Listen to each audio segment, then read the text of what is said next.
Part 1. Red Mesa Dust. The dust of Red Mesa, Texas, was a living thing. In the summer of 1878, it was the first taste on the tongue at dawn and the last grit between the teeth at dusk. It rose in fine. Ochre clouds behind every wagon, settled like a shroud on every windowsill, and painted the hems of women's skirts with the very color of the earth. For Eliza May Carter, it was the color of her life plain, ever present, and something to be endured. At 19, Eliza had learned endurance well. An orphan since the fever took her parents 5 years prior, she existed in the town's periphery. Her world was the Gilded Spoon, a soda fountain and eatery that served the weary travelers and sweat-stained workers of the incoming railroad. Her home was a small, slanted room in the attic above it, where the summer heat was a physical weight and the winter wind sang a lonely tune through the eaves. She was, by all accounts, invisible, a fact she clung to as both a shield and a curse. She moved with a practiced quietness, her slight frame weaving between tables, her hands always busy wiping a counter or refilling a sugar bowl.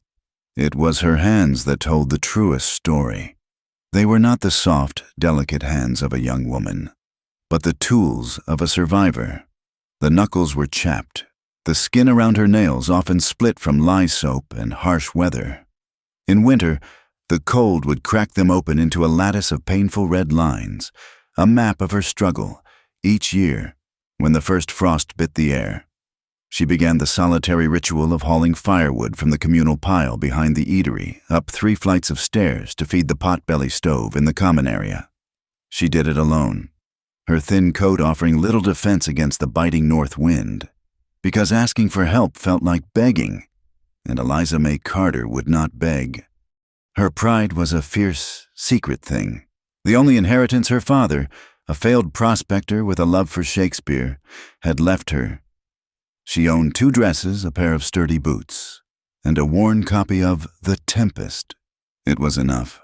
She sought not wealth, but a small, quiet life where her name was her own, untouched by scandal or pity. On a blisteringly hot afternoon in late September, when the air was thick with the promise of a coming dust storm, Caleb Hart walked into the Gilded Spoon.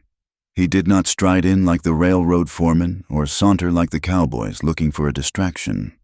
He simply entered, filling the doorway for a moment before stepping aside, his presence a quiet claim on the space around him.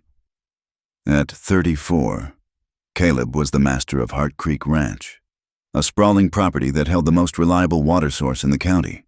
He was a widower, a fact the town spoke of in hushed, sympathetic tones. A fever had taken his wife and infant son 3 years back, and folks said it had taken a part of Caleb with them, leaving behind a man as hard and silent as the land he worked. He was tall and broad-shouldered, dressed in practical, well-worn denim and leather. A fine layer of red dust settled on his hat brim and the creases of his clothes. He moved to the counter, his eyes a startlingly clear gray, like a winter sky briefly meeting Eliza's before glancing at the menu board. "Coffee, ma'am. Black." His voice was low and steady, a gravelly sound that seemed to carry no more than the necessary distance. Eliza nodded, turning to the pot on the warmer. As she poured the steaming liquid into a thick ceramic mug, she was acutely aware of him, of the stillness he projected. In a room buzzing with the loud boasts of railroad men and the clatter of cutlery, he was an island of calm. He took the mug without a word, carrying it to a small table in the corner that gave him a clear view of the room and the street beyond. He sat, not with a sigh of relief, like most men after a long ride, but with the deliberate economy of motion of a man who wasted nothing, not time, not words, not energy. A few minutes later, a trio of railroad workers ambled in, their face streaked with grime and sweat. They were young, barely older than Eliza, with the lean, hungry look of men who worked harder than they were paid. They slumped onto stools at the counter, their talk a bitter litany of shortened hours, and a foreman who docked their wages for imagined infractions. 2 cents a foot of track, and he claims we only laid 60 yards, one grumbled. running a hand through his matted hair. My own count said 75. "It's Pike's man. Ain't it?" another said, his voice low. "The whole operation's crooked, squeezing every last dime before the line's even finished." They ordered 3 glasses of sarsaparilla, their last few coins clinking onto the counter. Eliza served them, her heart aching with a familiar pang of sympathy. She knew their hunger, their quiet desperation. As they drained their glasses, ready to head back into the unforgiving sun, the youngest one looked at the pie case, his gaze lingering on a thick slice of apple pie. It was a look of pure, unattainable longing. Eliza turned away, pretending to wipe down a clean section of the counter. It was not her place. She could offer a kind word, a swift service, but nothing more. Her own position was too precarious. From his corner, Caleb Hart watched. He saw the exchange, the longing in the boy's eyes, the weary droop of his companion's shoulders. When the men left, their boots scuffing a trail through the dust on the floorboards, Caleb rose. He walked to the counter, placing his empty mug down. Beside it, he laid a silver dollar. "For my coffee," he said, his gaze steady on Eliza, "and for their sarsaparillas, and a slice of that apple pie for each of them, for when they next come in." Eliza stared at the coin, then up at him. His face was unreadable, carved from the same stoic material as the mesas that guarded the horizon. There was no pity in his eyes, only a quiet instruction. "Sir, they've already gone," she said softly. "They'll be back," he replied, a certainty in his tone that left no room for argument. He tipped his hat, a gesture so slight it was barely perceptible, and walked out, leaving the silver dollar gleaming on the dark wood. Eliza wrapped the coin in a small cloth and put it in the cash box, a strange warmth spreading through her chest. It wasn't the money. It was the gesture, a quiet act of decency, done without an audience, without a need for thanks. It was a kindness that didn't announce itself, in a town where every action seemed to be measured and judged. It was a rare and beautiful thing. She found herself thinking of the word her father used to whisper when reading his book's nobility.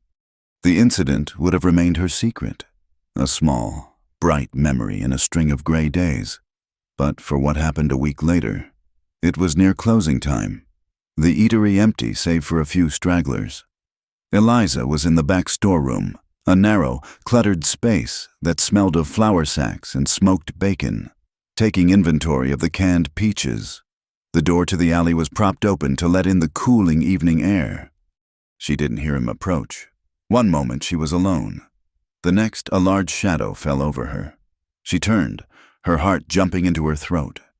It was Jed, one of the rougher hands who frequented the Golden Spur Saloon across the street, a place owned by the town's most ambitious and feared businessman, Warren Pike. Jed was drunk, his eyes glassy and a leer twisting his lips. He smelled of cheap whiskey and sweat. "Well now, look what we got here," he slurred, blocking the doorway. "Little church mouse, all by her lonesome." Eliza straightened, clutching her ledger to her chest like a shield. "Can I help you, mister?" "Jed," she asked, her voice betraying a slight tremor she hated. "Oh, you can help me," he said, taking a shuffling step closer. "A pretty little thing like you, working all day for pennies. A man could take care of you." He reached for her arm. Eliza flinched back, her body hitting a stack of crates. Panic, cold and sharp, seized her. She opened her mouth to scream, but the sound was trapped in her lungs. The alley was empty. The street was quiet. No one would hear. "Leave her be." The voice was not loud, but it cut through the thick, menacing air like a blade. Caleb Hart stood just outside the doorway, a sack of grain resting on one shoulder as if he'd just come from the mercantile. He hadn't raised his voice, hadn't moved aggressively.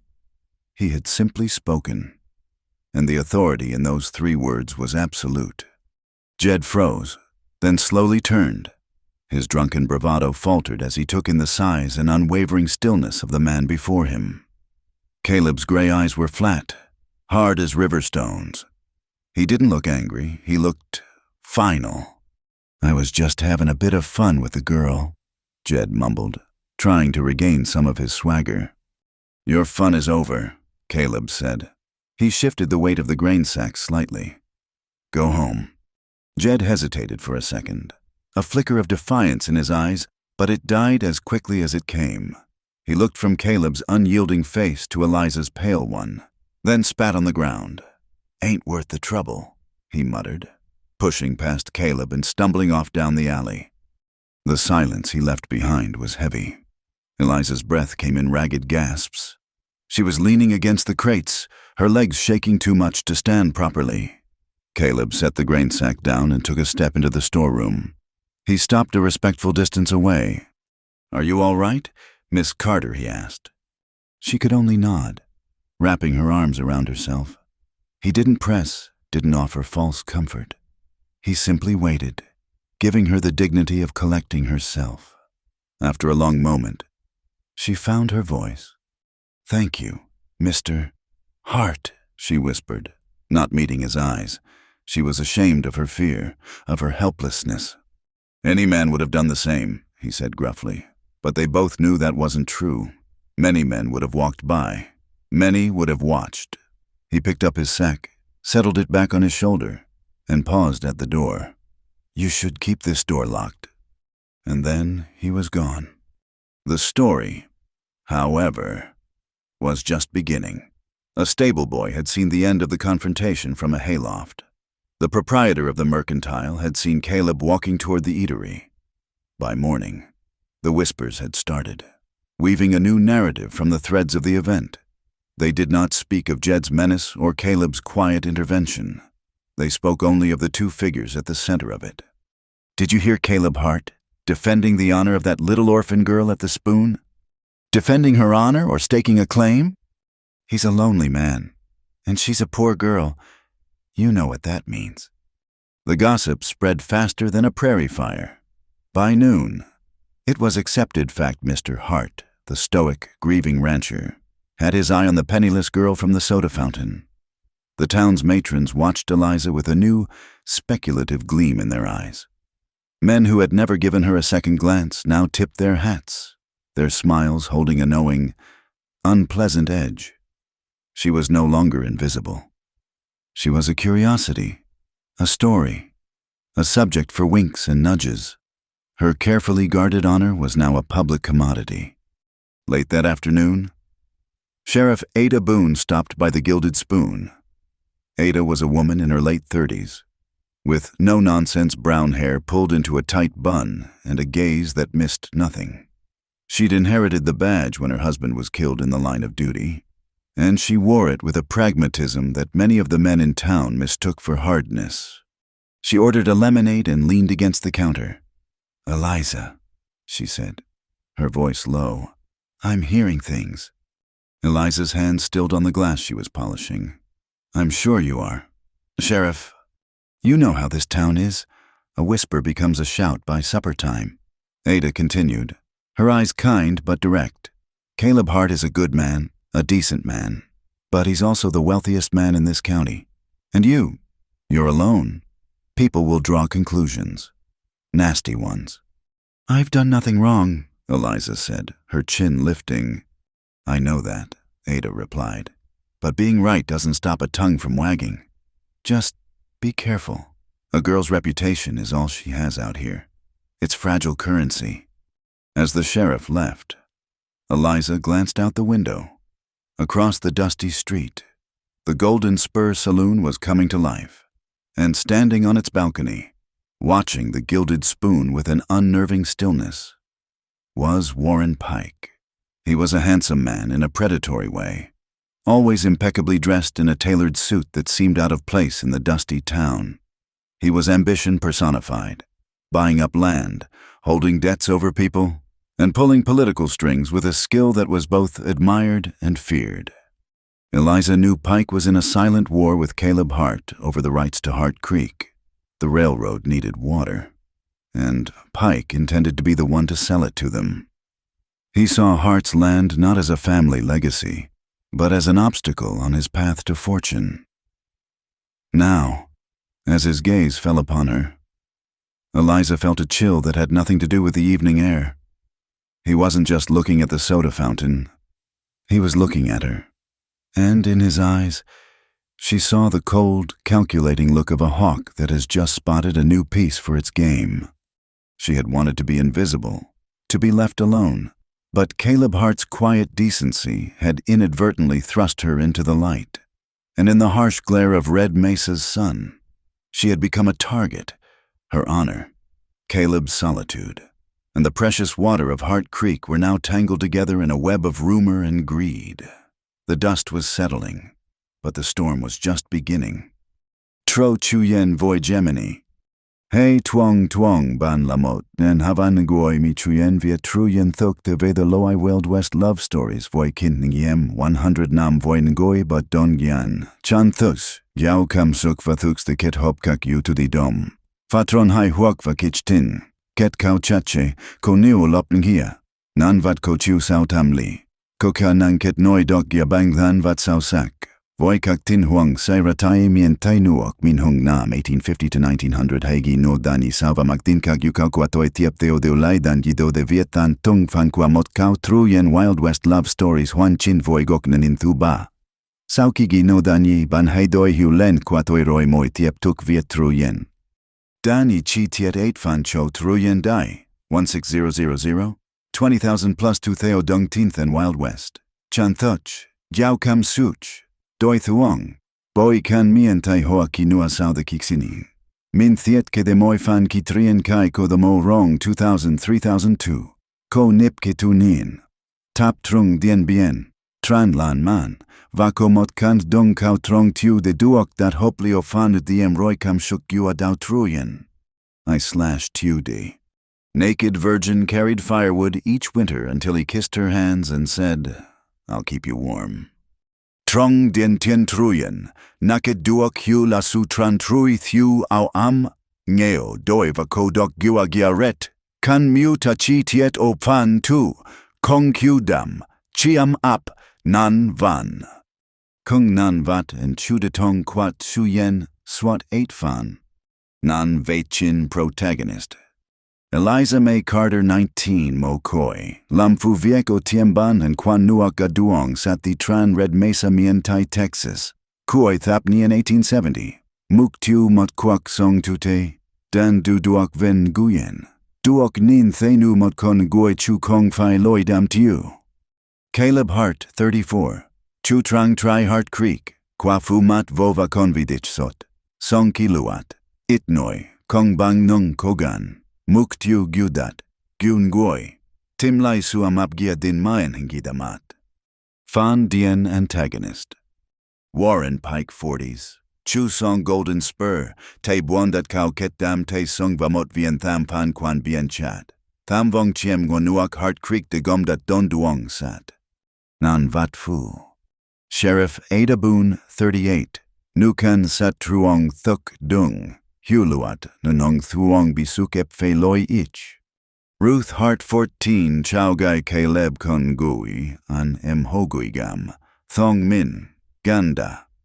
Miguel and Teresa Alvarez, Quan Tuong Vabepchin O Trang Tri. Padre Tomas Lin Muk Gok New Mexico, Nguai Huang Dandao Duk. Eleanor Pike Voli Than Kua Warren, Biet Niubimat Sosach. Chu Dedan Du and Than Kien. Kai Gia Kua Long Tot. Kong Li Doi Dao Quien Luk. Ngoi Yu the Tu Trong. Tin Yu Chua Lan Mat Mat. Kong Dong and Tai Thiet. Biu Tuong. Kui Lua Doi Tai Nut Ne Su Sin Ton Va Uyan. Dong Nuak Hart Creek Quien Song versus Long Tham. Kon Bao Tu Yet Tu Lua Tin Hung Guai. Vong Rao and Kot Mok Dat Bien Gioi Dan Duva Papli. Yong Du. And Gok Nin Goi, Thuba Han, Che Theo Sat Eliza and Caleb, Van Fong Gyan Di, Tietche, Thin Thoang Tru Tin Fa Kak Niet Mien Te. Shung Dot Chin. Noi Tai Eliza Dao Voi Makam Vasobi Da Gia, Caleb Dao Voi Noi Tang Thuong Vanoi So Yulan Nua. Nanvat Hart versus Pike, Eliza versus Dam Buon Loydon, Ruth versus Hiem and Gui. Sa hoi din kien gioi and ngeo, luat le long leo, quien luk ban. Thien nien han, bao cat, bao tu yet. Kong siu nien kong ni. Nip do leo thang do, diembong no fan the six, lang shuang vahan gano zewi da. Batin go loi kau hon trahin kwa pike, bimatso kai kwa Eleanor, Sheriff Adachon luat that ogio chat. Fan I datu Red Mesa modao and mathuan koi fat. Boy kan Red Mesa, Texas, Quang 1878-1879, datu Buinong, Quan nuak ga duong sat, day nui samo. Su kien chin. Gioi thu Eliza mokoi, songkan fongak sep. Moi mua dong tu va quicho lo swai chung. Te nutne, ao mong. Kokin dao, tu trong. Vo hin truok thien ha. Caleb vau quan gamua cafe. Lang letra tien thai cho nom fu duong sat bichu bok lot that nen tang. An hung it loi. Inciting incident mote se te chan kua pai ket Eliza o ko zao. Caleb kan thip. Kong po truong nung dut koat. Tindon ne sin ong heart de yikon ben geo. Sheriff Ada Kuyen Eliza can then loy don. Paikwan sat nu du hao anta dananam den guanuak Heart Creek. Eliza vo tin than moi cho tro thao tung. Shung dot dat radan du kua Eliza. Caleb bi keo vao tambao tindon. Paik bat dao choi bandung song. No nan, dung dam kondo tao bat on. Chu de halo dan du versus loydon. Long tot ko kai gia. Nipnan angon. Tauku hut do dao truyen. Fan the second kui lua mua dong and loi hua mapkana tiu de o koi pane. Fat trien quan he buakengot kam suk dao. Caleb moi Eliza lam quan gia kiem bep tai Heart Creek viek that, luong that. Kong I duak pep quai roy. Eliza dao tran gua tu trong vasin ton roy nan loi. Heart Creek nagolon, ngan nap na hung lan leo nu paudai.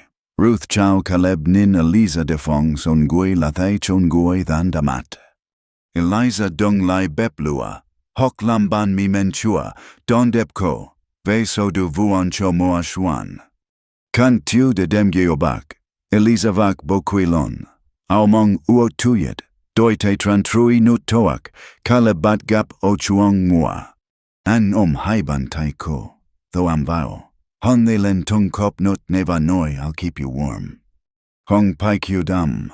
Mala su diu dang ku roy. Ruth nin kwakikua, long mem lai. Ingaya dong mok loi hua cham sok. Fa bang, din vinip du tin yu nan ban. Shung dot moi loi dono the tran du doi hon. Eliza doi mat kikwai lai mua nu yu. Tonam tint. Mark. Fan the threed, Nokengwan Vatoan Tin Rising Action 1. Amukwa Paikoi Dong Ronet. Hang Raubi Cat, Jia Suk Tan, Mang Nuok Chin Bat Ngo Can Do Dap Tam Doi Dong. Caleb Va Miguel de Dikiem Tra. Tim Thay Dao Giai Tho Kao Sat Kwakong Ti Duong Sat Peak Mok Noi de Thoi Gia Dat Bang Kach Bop Nguon Nuok Heart Creek. Eliza landau doi mat pik yuacho handung hau kwang kuroi de negi din wak doi dan du layan toan. Eliza tu choi, gyu thang lung. Sheriff Ada biket gyua luat va tien ngehi ngonong thiu chung ku. Fat trien han vat Eliza hok kuoin wavoy Ruth. Caleb kitch lethe vikai trinium tin londan. Bu twang dong nuak equal sign quien song. Twist ni Eleanor voli than qua pike lendelai mau giai cho Eliza so kaio fong tren kung golden spur kai anta sonat lakonso. Fanp, bao tu yet qua thung, rising action 2. Thulua thien nien. Thien nien lam pep thu. Blizzard tri mua. Dan binon lak huong. Ruth biket voice choko o goda. Eliza chu dong to chuk dot dong lua hu dan duong. Kung kalabang tuyet keo Ruth ra, kenang sin ton hok tu Miguel than kutin. Trove, Eliza shua ruao thuok cho Caleb, haingway kuoi vi, mui hang, su than mat doi thuong, kong fo. Trong bao. Ko bong guai rin rap gan ko, dao vet goi te sung thuida dat moi lua nung mua tuyet dap kip. Ngenge Elisa Kong Kon Lan Goi Duo Ku, Maladong Doi, Ruth Chuyen, Tu Nging Go Sang Gong Mo. Nip Kang Nan, Vat Lon Voi Thien Nien. Fan V song back, and so Den Rising Action 3, Dot Happen Lobi Mat. De Shung Dot Sang Diaban Doi Puong. Sheriff Adangam Bat Den Vang No Ko Chung Ku. Be Seki Trat. Elisa Va Ruth Du Kien De Rong Rock. Kue So Mai Dot Nap Tangak Golden Spur Look Dem Vang De Lay So Kai. Chao Trao No Bi Ten Gak Fat Hien, Ruth Dant Roy Choi Hat. Elisa Bin Tin Dan Lak Huang Roy Thwat Kwamai Ton. So Kai He Lochi Tien Cho Tham Fan, Thue Kao Sat Gia. Mat Uak Voi Kwan Dok Duong Sat De Chiem Heart Creek. Eleanor Gap Elisa Bai Mat O Naha, Tho Pueblo Chia Se Lido Roy Peak Bauluk and Kinemiet. Hekwa Ada Koko Mo Rong Diu Tra Nung Peak Dan Hoi, Chuan Birate Truok. Chu de fu nulien ke truok bao kuyen, kong li bat dao korang. Fan 6 Dem Vong Ve Heart Creek Climax, Jiao Chien and Luachon Kualuat. Din diem bao luk vachon fe. Dem trang hon chuk te sung den ve trang trai, Caleb Chian Gui Gyu Chuang Ngua, Dat Thong Nuok, Tat Den, Gyu the Fong Thu. Tran Ve no Radan Segio, Chuang Rombat Lua. Elisa Mo Kuapu Duoi Danbe, Ku Teresa Bimak Trong Koi. Sheriff Ada Shuat Hien Dong Luk, Mang Theo Dan Fong Quiet Din Dut Koat Luat La Debao Vedan Luong Thien, Kong Pai Tui Tien. Jiao Tran Ket Thuk Ki Mo Te Sung Lo Dao Hu Kong Ti Tren Bao Sung, Nuke Boche. Ada Ki Trat Kam Set Golden Spurng A Rangsang, Dua Tren So Kai Plus Loi Kai Eleanor. Kamshak Kaleb Bai Suat Dan. Eliza Run Nong Duan Day, Tran Tin Bang Nong Duno Kanam, Nuak Sak. Inga Kia Kong Li Duok Chon Gua Tieng Sung Kuan Kak Buok Kualan Ran So High. Fan 7 Toa Cho Red Mesa Falling Action, Kong Li and Hangan. Fapli Doi Dao Bang Su That. Fien Shuda Chien Tai Nako Di Tran Tam Lam Toa, Dan Keo Den Dong. Ada Trin So Kai. Eleanor Lam Chung, Ten Te Sung Kai Nan Len Tu Pike, Vien Tham Fan Quan Lo Mat, Bi Kong Te Vi Nan Hoi Lo. Pik Chung Chi. Bot Ming Thuyet Gyang De Chitien Duong Sat Kan Ngui Nu Toi. Tu Tuyen and Chin Min Truok Kong Dong. Toa Tich Thu Golden Spur, Tradong Heart Creek Ve Chu Ku, Kwei Tu Hin Su. Han Gan Dan De Tran Kong Kai Shin Loy Eliza. Ruthom Eliza Guachoko Lan Guainana Heart. Cao Trao Kam Such Mem Ki Bang Bo Cho Caleb. Eliza Thua Nanhan Noi So Lon Nat Kong Pai Loi Don, Malamatang. Caleb Noi It Masaunha Lanoi M.O. Fan Wait Muagio and Loi Nguyen Resolution Denumo, Mot Nam Sao. Mot Nam Troy. Golden Spurthan Ha Hoi Hop and Lop Hok. Padre Thomas Chu Tri Lop Chu Boy Toy. Elisa Mang Rao Kwavuan Tang Goi Ko. Heart Creek Sai Chuang Moi. Momang da Nuak Hop Pap. Ruth Kuoi Nuagioi. Mo Thi Dua Duang Dai. Kan Kao Hong Jian Di Chiu Kuoi Thu. Gua Luang Ngo Dagat. Caleb Nam Doi Te Tung Nut Ne Nam Nao. Noi Thang Than Ve Kwaku Va Tuong Lai. Kong Hua Giao Sang. Chi Hua Da Da and Benbi. Elisa Noi Vang Trong Tiang La Ko. In Ant Ket Ho Dong Ben Bo Heart Creek Dong Nuok Trong Va Che Kwada. Tudo Nu Dan Du Kon Guoi. Thong Dep Kong Li Den Ki Kong Dong Chon That. Tin Yu La Suk Am Lam Tang Gya Ret Kua Doi. Bang Tu Chi Ap Dung Cho Toan Truyen and Duok Long Trong Tung Pan. Bokuk Kot Truyen. Exposition Fan Wai. Inciting Incident Ku Eliza O Ko Zao. Rising Action 2 V Loidon, Amu Nuok, Bao Tu Yet, So Den. Climax 6th Vong Ve Heart Creek plus Adachan Luat. Falling Action 7, Uguacho, Lo Sokai. Resolution the Diit, Motnam Sao, Kauhon Tai Sin Kong Dong. Anvat. Protagonist Eliza Hok Kach Tu Din Giamin. Tu Vo Hin Than Tru Kot Kong Dong. Antagonist Pik Quien Luke, Tien, Loidon Lavuki, Sup Vi Q Ngao and Chung Ku So Sak. Supporting Caleb Chualan, Hokmo Long, Ruth Tungi Ki Dentin Yu, Adatu Luong Luden Chon Luat, Eleanor Ninan Chung Batengo. Fatrian Tatka they doi Theo Huang Condam and Kotrak Ninium. Shung Dot. Self Eliza McCam versus Tu Trong. Caleb Dao Buon versus Dam Yu. Character Hart versus Pike. Eliza versus Dam Tay Sai. Ruth versus Hemangai. Society Din Kien. Tham Nung Pap Din. Nitro Bao Tu Yet. Han Han. Chu Da Dan Du. Kong Li. Sukam Kwa Tin Yu. Su Tai Thiet Kong Dong. Quien Duok Bin Yen Quan Goi Long Thien. Boy Can, Texas, 1870s, 1880s. The Tran Duong Sat Noro Trang Trai, Song Bak Thien Nien Kak Nyet Tak Dong Truk Tiep Den Mu Sin Va Shung Dot. Jiong Du and K Chu Yen. That Mok Nyu Chi Tiet Doi Thuong. Goi 3 Han Che Theo Eliza Caleb. Bi Kich Lan Hi Vong. Kong Bi Lui. Kong Tu Hong. Biu Tuong Hin An Kui Lua Doi Te. Nuok Nguan Hart Creek, Bo Rayokot Mok, Bao Tu Yet, So Kai Den Equal Sign Su That Kokon So. Nip and Van Fong Leo Thangdo, Diem Noozi, Kao Van Ngan Trung Bin, Yao Dong Tu, Tran Sao Mi Tu, U Tien Han Dong Ku There. Batengo and Kao Trao Loi Kao Hon Kua Peak Bay Dan Du, Eleanor Fan Pike, Sheriff Udachon Phia Dan, Dem Ve Trang Tri Dao Chiu Bang Luat and Kong Dong. Inunga and duam kong ai ku ai moch yu hoku nao, kong likan chung ku vakandam, tin yu la sukam gyun gui kwa mua dong kwok doi. Hien tien trin tu dui dagi no. Toi dakak sao tung chi tiet kua dani nai vau trong tam tri. Kao chuyen ve Eliza, Caleb, va vung dat red mesa dang cho duoke. Toi san sang doi hu len kwa ban debat dao viet pani. Hey Viet Fan 1-inch Kua Kao Chu Yen Bang Ting An Theo Dani Dagino Hodai Koang 2000 to 2502, Tralai Ket Kwacho Toi Chigom Noi Dung Kua Fan Neva Kongom Gikak, Ten Kak Nan Vatrong Chu Yen Pai La Kak Kai Ten Thuong Ko Nuok Mi Nung Nam 1850 to 1900. Neu Ko Tungu He Noi Dung Kwan Hai Kam Voi Chink Sach Kong Dong Van Nguyen Tak Then Thien Voi Kak Na Kwang Kayo Kwa YouTube Di Ban Hai The No Bang Kak Tungu Kak Ninang Hon Ma Kong Lam Mat Di Yinigia Kwa Kao Chuyen Va Tuyet Doi Kong Duok Ko Kak Han Dong Guok Dai Tream Huak Trevidan Nien.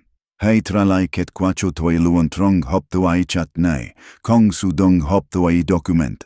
Sao de la Noi Dong Dani Fan Oneban Kan Viet. Fan I dat du Red Mesa Mo Dao and Mauthuan Koi Fat. Boy Can Red Mesa, Texas. Koang 1878, 1879 dat du Bui Nong Quan Nuak Ga Duong Sat, De Noi Samo. Su Kien Chin. Joy Thu Eliza Mo Koi, Song Kan Fong Gak Sep, Moi Mua Dong Tu Vak Quicholo Sui Chung, Tai Nut Ne, Ao Mong, Kokin Dao, Tu Trong. Vo hin truok tien ha. Caleb vau quan gamua cafe. Lang letra tien thai cho nom puduong sat bichubok lot dat nen tang an hung it loi. Inciting incident mot te se te chan qua pike ket Eliza oko sao. Caleb ken thip, kong fo truong nong dut koat. Tindon ne sin ong hart de ikon being geo.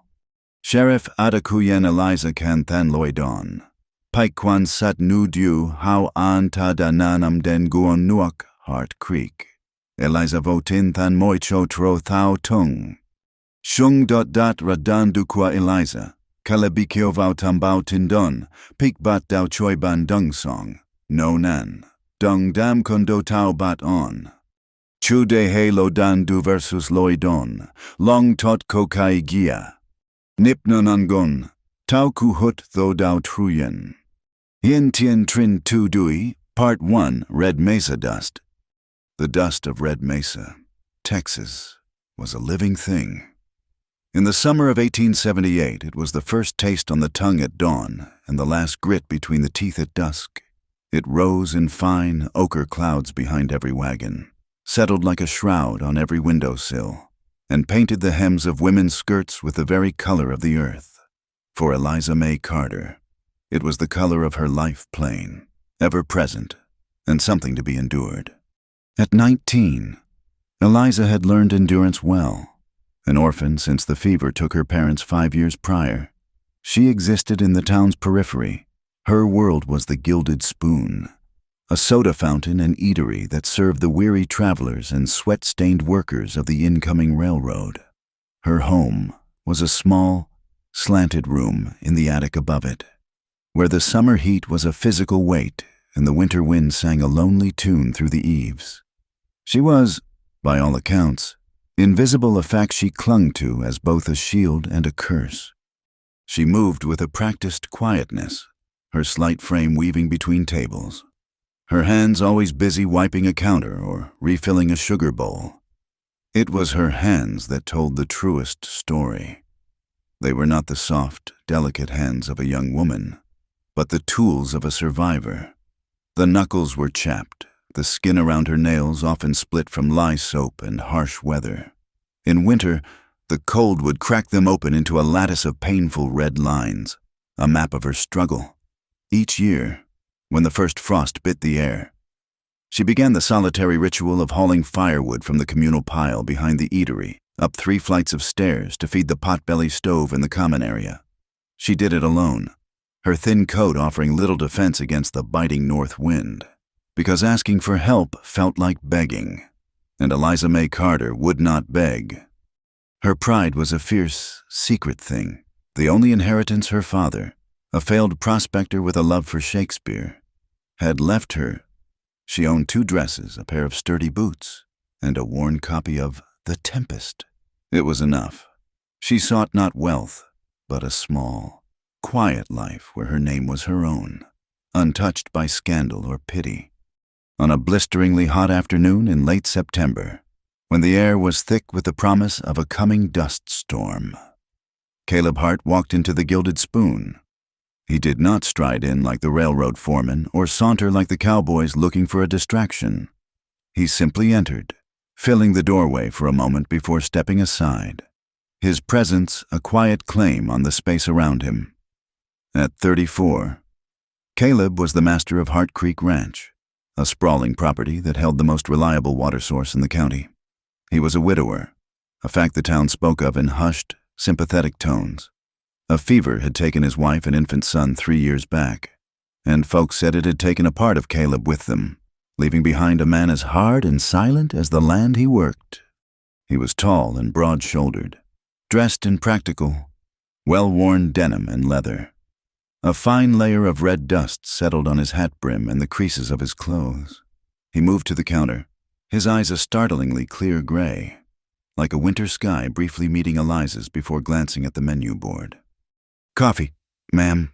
Black." His voice was low and steady, a gravelly sound that seemed to carry no more than the necessary distance. Eliza nodded, turning to the pot on the warmer. As she poured the steaming liquid into a thick ceramic mug, she was acutely aware of him, of the stillness he projected. In a room buzzing with the loud boasts of railroad men and the clatter of cutlery, he was an island of calm. He took the mug without a word, carrying it to a small table in the corner that gave him a clear view of the room and the street beyond. He sat not with a sigh of relief, like most men after a long ride, but with the deliberate economy of motion of a man who wasted nothing, not time, not words, not energy. A few minutes later, a trio of railroad workers ambled in, their face streaked with grime and sweat. They were young, barely older than Eliza, with the lean, hungry look of men who worked harder than they were paid. They slumped onto stools at the counter, their talk a bitter litany of shortened hours and a foreman who docked their wages for imagined infractions. 2 cents a foot of trek, and he claims we only laid 60 yards, one grumbled, running a hand through his matted hair. My own count said 75. "It's Pike's man, ain't it?" another said, his voice low.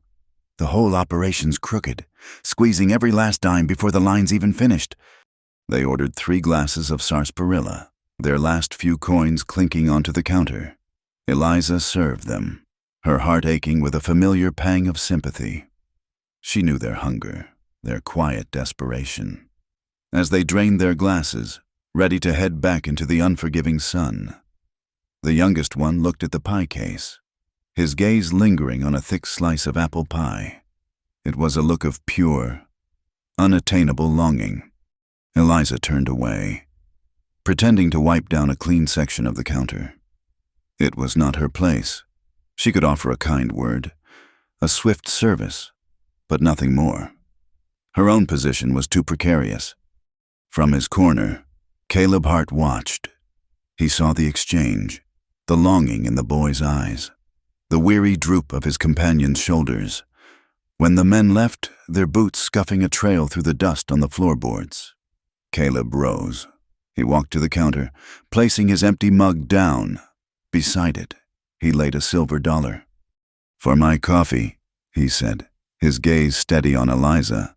"And for their sarsaparillas, and a slice of that apple pie for each of them, for when they next come in." Eliza stared at the coin, then up at him. His face was unreadable, carved from the same stoic material as the mesas that guarded the horizon. There was no pity in his eyes, only a quiet instruction. "Sir, they've already gone," she said softly. "They'll be back," he replied, a certainty in his tone that left no room for argument. He tipped his hat, a gesture so slight it was barely perceptible, and walked out, leaving the silver dollar gleaming on the dark wood. Eliza wrapped the coin in a small cloth and put it in the cash box, a strange warmth spreading through her chest. It wasn't the money. It was the gesture, a quiet act of decency, done without an audience, without a need for thanks. It was a kindness that didn't announce itself. In a town where every action seemed to be measured and judged, it was a rare and beautiful thing. She found herself thinking of the word her father used to whisper when reading his book's nobility. The incident would have remained her secret, a small, bright memory in a string of gray days. But for what happened a week later, it was near closing time, the eatery empty save for a few stragglers. Eliza was in the back storeroom, a narrow, cluttered space that smelled of flour sacks and smoked bacon, taking inventory of the canned peaches. The door to the alley was propped open to let in the cooling evening air. She didn't hear him approach. One moment she was alone. The next, a large shadow fell over her. She turned, her heart jumping into her throat. It was Jed, one of the rougher hands who frequented the Golden Spur Saloon across the street, a place owned by the town's most ambitious and feared businessman, Warren Pike. Jed was drunk, his eyes glassy and a leer twisting his lips. He smelled of cheap whiskey and sweat. "Well now, look what we got here," he slurred, blocking the doorway. "Little church mouse, all by her lonesome." Eliza straightened, clutching her ledger to her chest like a shield. "Can I help you, Mr. Jed?" she asked, her voice betraying a slight tremor she hated. "Oh, you can help me," he said, taking a shuffling step closer. "A pretty little thing like you, working all day for pennies. A man could take care of you." He reached for her arm. Eliza flinched back, her body hitting a stack of crates. Panic, cold and sharp, seized her. She opened her mouth to scream, but the sound was trapped in her lungs. The alley was empty. The street was quiet. No one would hear. "Leave her be." The voice was not loud, but it cut through the thick, menacing air like a blade. Caleb Hart stood just outside the doorway, a sack of grain resting on one shoulder as if he'd just come from the mercantile. He hadn't raised his voice, hadn't moved aggressively. He had simply spoken, and the authority in those 3 words was absolute. Jed froze, then slowly turned. His drunken bravado faltered as he took in the size and unwavering stillness of the man before him. Caleb's gray eyes were flat, hard as river stones. He didn't look angry. He looked final. "I was just having a bit of fun with the girl," Jed mumbled, trying to regain some of his swagger. "Your fun is over," Caleb said. He shifted the weight of the grain sack slightly. "Go home." Jed hesitated for a second, a flicker of defiance in his eyes, but it died as quickly as it came. He looked from Caleb's unyielding face to Eliza's pale one, then spat on the ground. "Ain't worth the trouble," he muttered, pushing past Caleb and stumbling off down the alley. The silence he left behind was heavy. Eliza's breath came in ragged gasps. She was leaning against the crates, her legs shaking too much to stand properly. Caleb set the grain sack down and took a step into the storeroom. He stopped a respectful distance away. "Are you all right, Miss Carter?" he asked. She could only nod, wrapping her arms around herself. He didn't press, didn't offer false comfort. He simply waited, giving her the dignity of collecting herself. After a long moment, she found her voice. "Thank you, Mr. Hart," she whispered, not meeting his eyes. She was ashamed of her fear, of her helplessness. "Any man would have done the same," he said gruffly. But they both knew that wasn't true. Many men would have walked by. Many would have watched. He picked up his sack, settled it back on his shoulder, and paused at the door. "You should keep this door locked." And then he was gone. The story, however, was just beginning.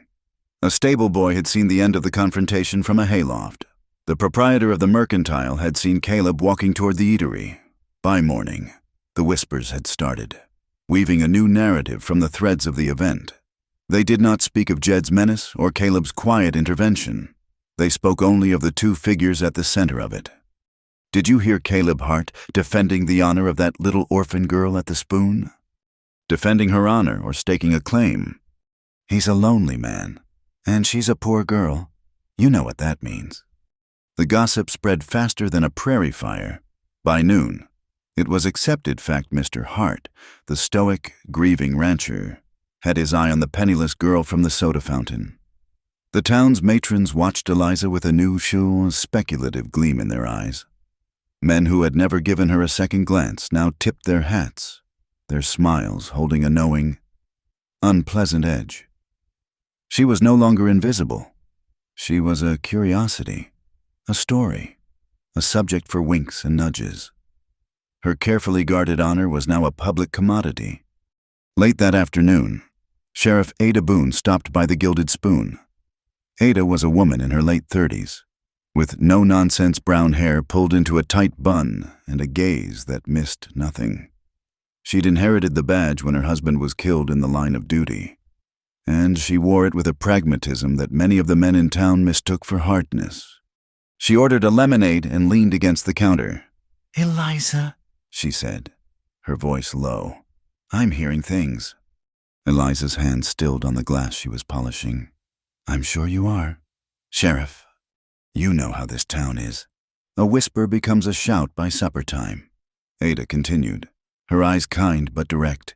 "Caleb Hart is a good man, a decent man, but he's also the wealthiest man in this county. And you're alone. People will draw conclusions, nasty ones." "I've done nothing wrong," Eliza said, her chin lifting. "I know that," Ada replied, "but being right doesn't stop a tongue from wagging. Just be careful. A girl's reputation is all she has out here. It's fragile currency."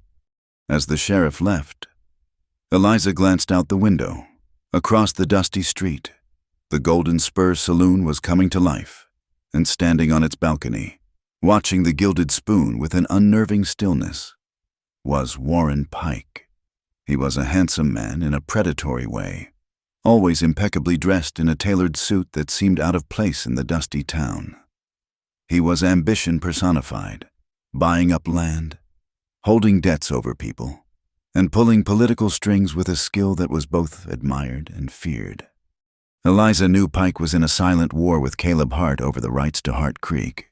The railroad needed water, and Pike intended to be the one to sell it to them. He saw Hart's land not as a family legacy, but as an obstacle on his path to fortune. Now, as his gaze fell upon her, Eliza felt a chill that had nothing to do with the evening air. He wasn't just looking at the soda fountain. He was looking at her, and in his eyes, she saw the cold, calculating look of a hawk that has just spotted a new piece for its game. She had wanted to be invisible, to be left alone, But Caleb Hart's quiet decency had inadvertently thrust her into the light, and in the harsh glare of Red Mesa's sun, she had become a target. Her honor, Caleb's solitude, and the precious water of Hart Creek were now tangled together in a web of rumor and greed. The dust was settling, but the storm was just beginning. Hei viet fan 2 inches kwa kau chuyen bang tieng an theodan idagi no dai kwang 2000 to 2502. Toralai ket kwacho toi chi gom noi dung kua pan neva kong gom gikak. Ten kak nan va trong chuyen pai la kak kai ten thuong ko o nuok min hung nam 1850 to 1900.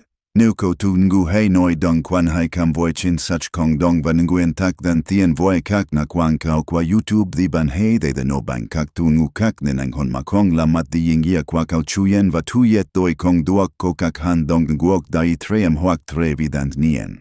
Hei tralai ket kwacho toi luon trong hop thuai chat nai, kong su dong hop thuai document. Sao de la noi dong dan yi fan tu chui chi viet tiep noi dong fan tu duok ket noi logic voi fan 1 ban kong kan viet lai fan 1.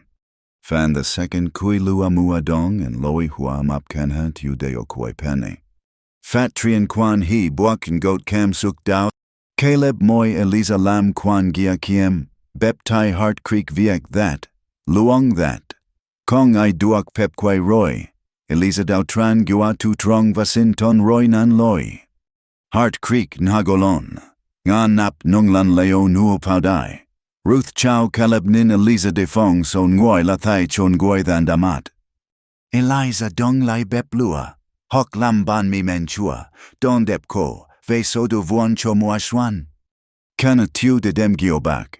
Eliza vak bo quilon, ao mong wo tuyet, doi te tran trui nut toak, Caleb gap o chuangwai. An om hai ban te ko, though am vow, hon the lentong kop nut neva noi, I'll keep you warm. Kong pai kudam, mala su diu dan kuo roy, Ruth nin kwa ke kwa, long mem lai. Ingia dong mok loi hua cham sok, fa bang, din vi nip du tin yu nan ban. Shung dot moi loi dono the tran du doi hon, Eliza doi mat ki kwai lai mua nu yu. Ton em tint mok. Hien tien trin tu dui part 2 winter fire and a warm promise. The whispers followed Eliza like a plague of locusts, stripping the peace from her days and leaving a bitter residue on everything she touched. At the Gilded Spoon, patrons who had once ignored her now watched her every move. The women assessed her with narrowed eyes, their conversations dropping to a murmur when she approached. The men were worse. Some offered crude, knowing grins. Others tried to catch her eye, their looks suggesting a shared, sordid secret. Her invisibility, once a refuge, had been ripped away, leaving her exposed and judged in the court of public opinion. She felt a brand had been placed upon her, unseen but deeply felt, marking her as Caleb Hart's girl. She retreated further into herself, her silence deepening, her movements becoming even more economical.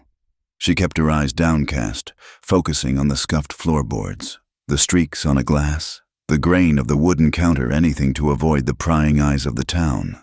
But the isolation was suffocating. The Gilded Spoon, once a place of simple, honest work, now felt like a pillory. 2 weeks after the incident in the storeroom, Caleb Hart returned. He came in the late afternoon, when the lunch rush had subsided and the eatery was quiet. He did not take his usual table in the corner, but walked directly to the counter where Eliza was polishing silverware. She felt his presence before she saw him, a solid shadow falling over her work. "Miss Carter," he said, his voice as low and steady as ever. Eliza looked up, her heart giving a nervous flutter. She braced herself for an apology, a denial, some mention of the gossip that now linked their names. He offered none of it. His expression was serious, his gray eyes direct. "I have a proposition for you," he began, wasting no time on pleasantries. "It is a business matter. I am in need of a housekeeper and cook at my ranch. My niece, Ruth, is 14. The running of a house that size is too great a burden for a girl her age. And our cook, Teresa, has her hands full with the ranch hands, The work is honest. The pay is fair. You would have your own rooms, and your privacy will be respected." He paused, and his next words were delivered with a quiet, deliberate force. "No one at Hart Creek will be permitted to trouble you." Eliza stared at him, the polishing rag limp in her hand. A job. He was offering her a job. It was a lifeline thrown into the murky water of her life. Yet her pride, that fierce and stubborn thing, made her hesitate. To accept would be to flee. Worse, it would seem to confirm the very rumors she despised. The whole town would see it as a surrender, an admission that she had accepted the rancher's protection, in every sense of the word. "Mr. Hart," she began, her voice barely a whisper. "People will talk." "People are already talking," he stated. "Not unkindly. Their words are cheap currency. Miss Carter, they are talking because you are a young woman, alone and unprotected. And I am a man who has land. They would talk if you took a job at the mercantile or the dressmakers. Their gossip is a cage they build for others. The question is whether you choose to live inside it." He held her gaze. "My offer is for real work and real wages. Nothing more, nothing less. It is your decision." He placed a small, folded piece of paper on the counter. "My foreman, Miguel Alvarez, will be in town with the supply wagon on Saturday morning. If you choose to accept, be at the livery stable at dawn. If you do not, I will understand, and I will not trouble you again." He tipped his hat and was gone, leaving Eliza with a choice that felt as vast and daunting as the Texas sky. For 2 days, she was torn. To stay meant to endure, to face down the whispers with silent dignity until they eventually faded, replaced by some new scandal. But would they fade? Or would they cling to her, forever tainting her name? To go meant security, escape, and the quiet promise of safety in Caleb's final words. But it also meant stepping into the unknown, into the home of a silent, grieving man and his young niece. It felt like a different kind of cage, albeit a larger and more comfortable one. On Friday night, as she tried to sleep in her stifling attic room, a group of drunken drovers stumbled out of the Golden Spur. Their loud voices carried clearly through her open window. "The little piece at the spoon," one shouted, followed by a chorus of crude laughter. "Bet old man Hart's keeping her warm at night." The words, ugly and sharp, were the final push. They were not talking about her. They were talking about an object, a piece of property. Her honor was not just being questioned. It was being erased. In that moment, she knew she could not stay. Before the first hint of gray light touched the sky on Saturday, Eliza was packed. Her belongings fit into a single, small carpet bag, her other dress, her father's book, a small tin of her mother's sewing needles. She left a note for the eatery's owner, folded her last week's wages neatly beside it, and slipped out into the cold, dark street.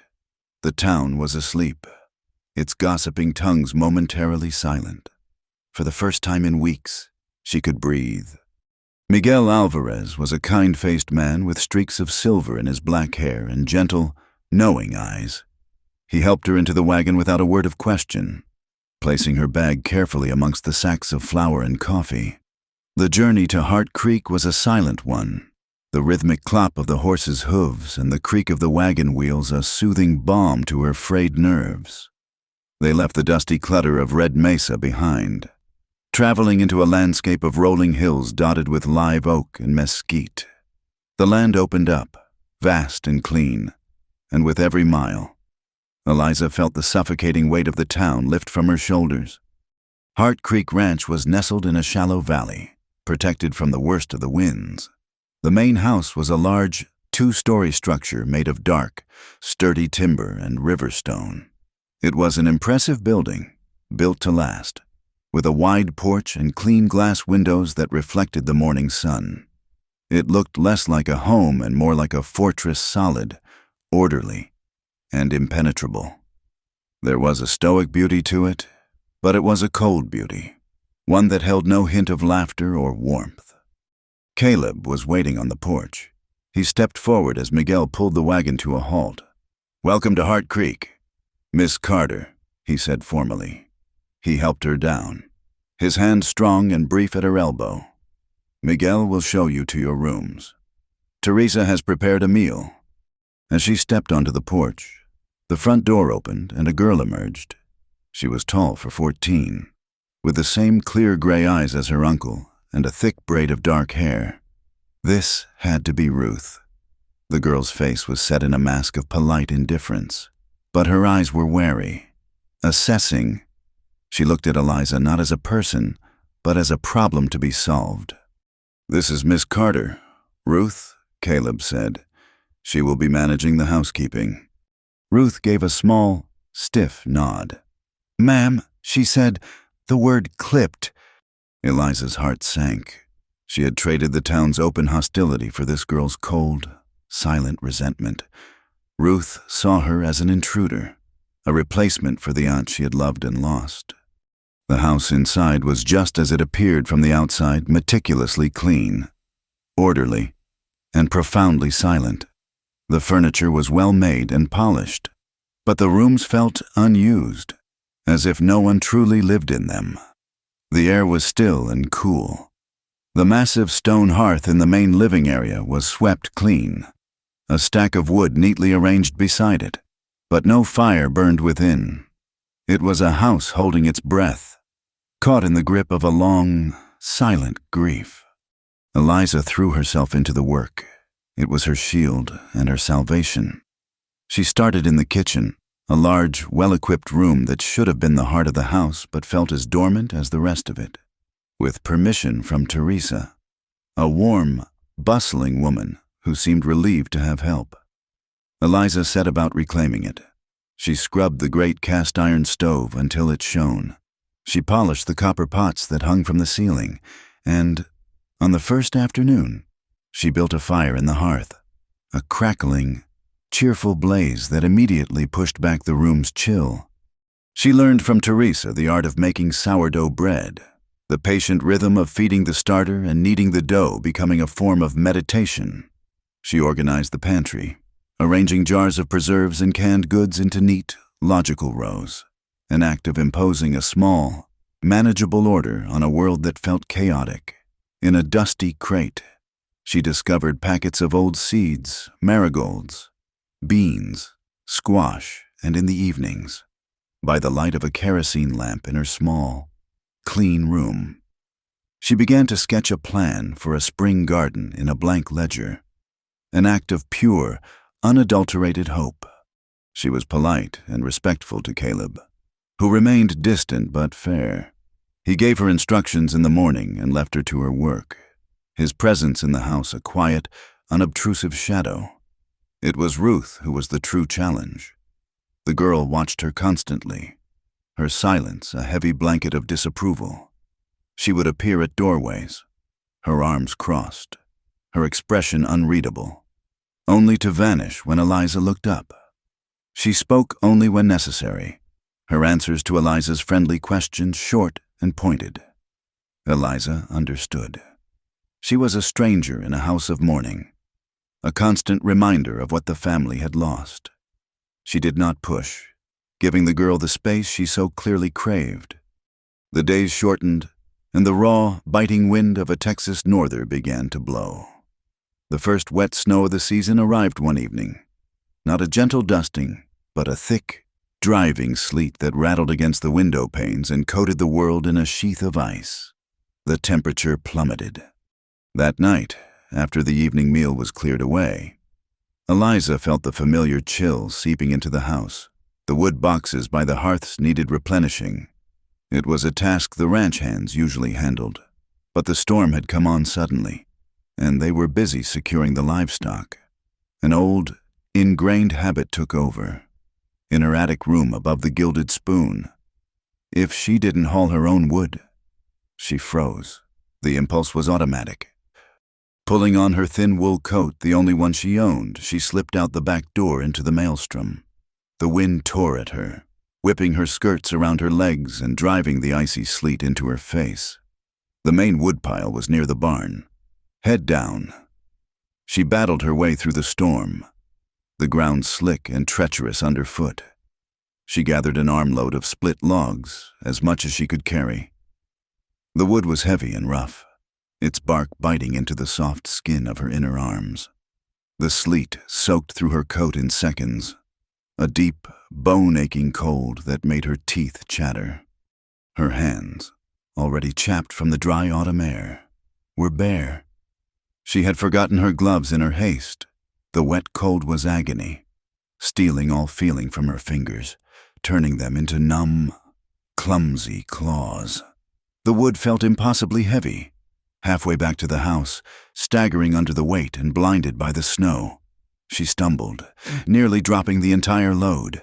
She caught her balance, her breath coming in a painful gasp, and pushed on, one determined step at a time. This was what survival felt like. This was her normal. She was just outside the stable, seeking a moment's shelter from the wind behind its massive wall, when a lantern's glow cut through the swirling darkness. Caleb Hart stood there, his large frame blocking the stable door. He had been checking on a mare about to foal. He stopped dead, his face a stark mask of disbelief in the yellow light. He took in the scene in a single, sweeping glance, her shivering form, the thin, soaked coat, the impossibly large bundle of wood clutched in her arms, and her hands, her raw, red, naked hands. Without a word, he strode forward and gently but firmly took the entire load of firewood from her, setting it down on the ground as if it weighed nothing. Then he reached for her hands. She tried to pull them back instinctively, to hide their ugliness, their testimony to a life of poverty and toil. But his grip was surprisingly gentle. He drew her hands into his own.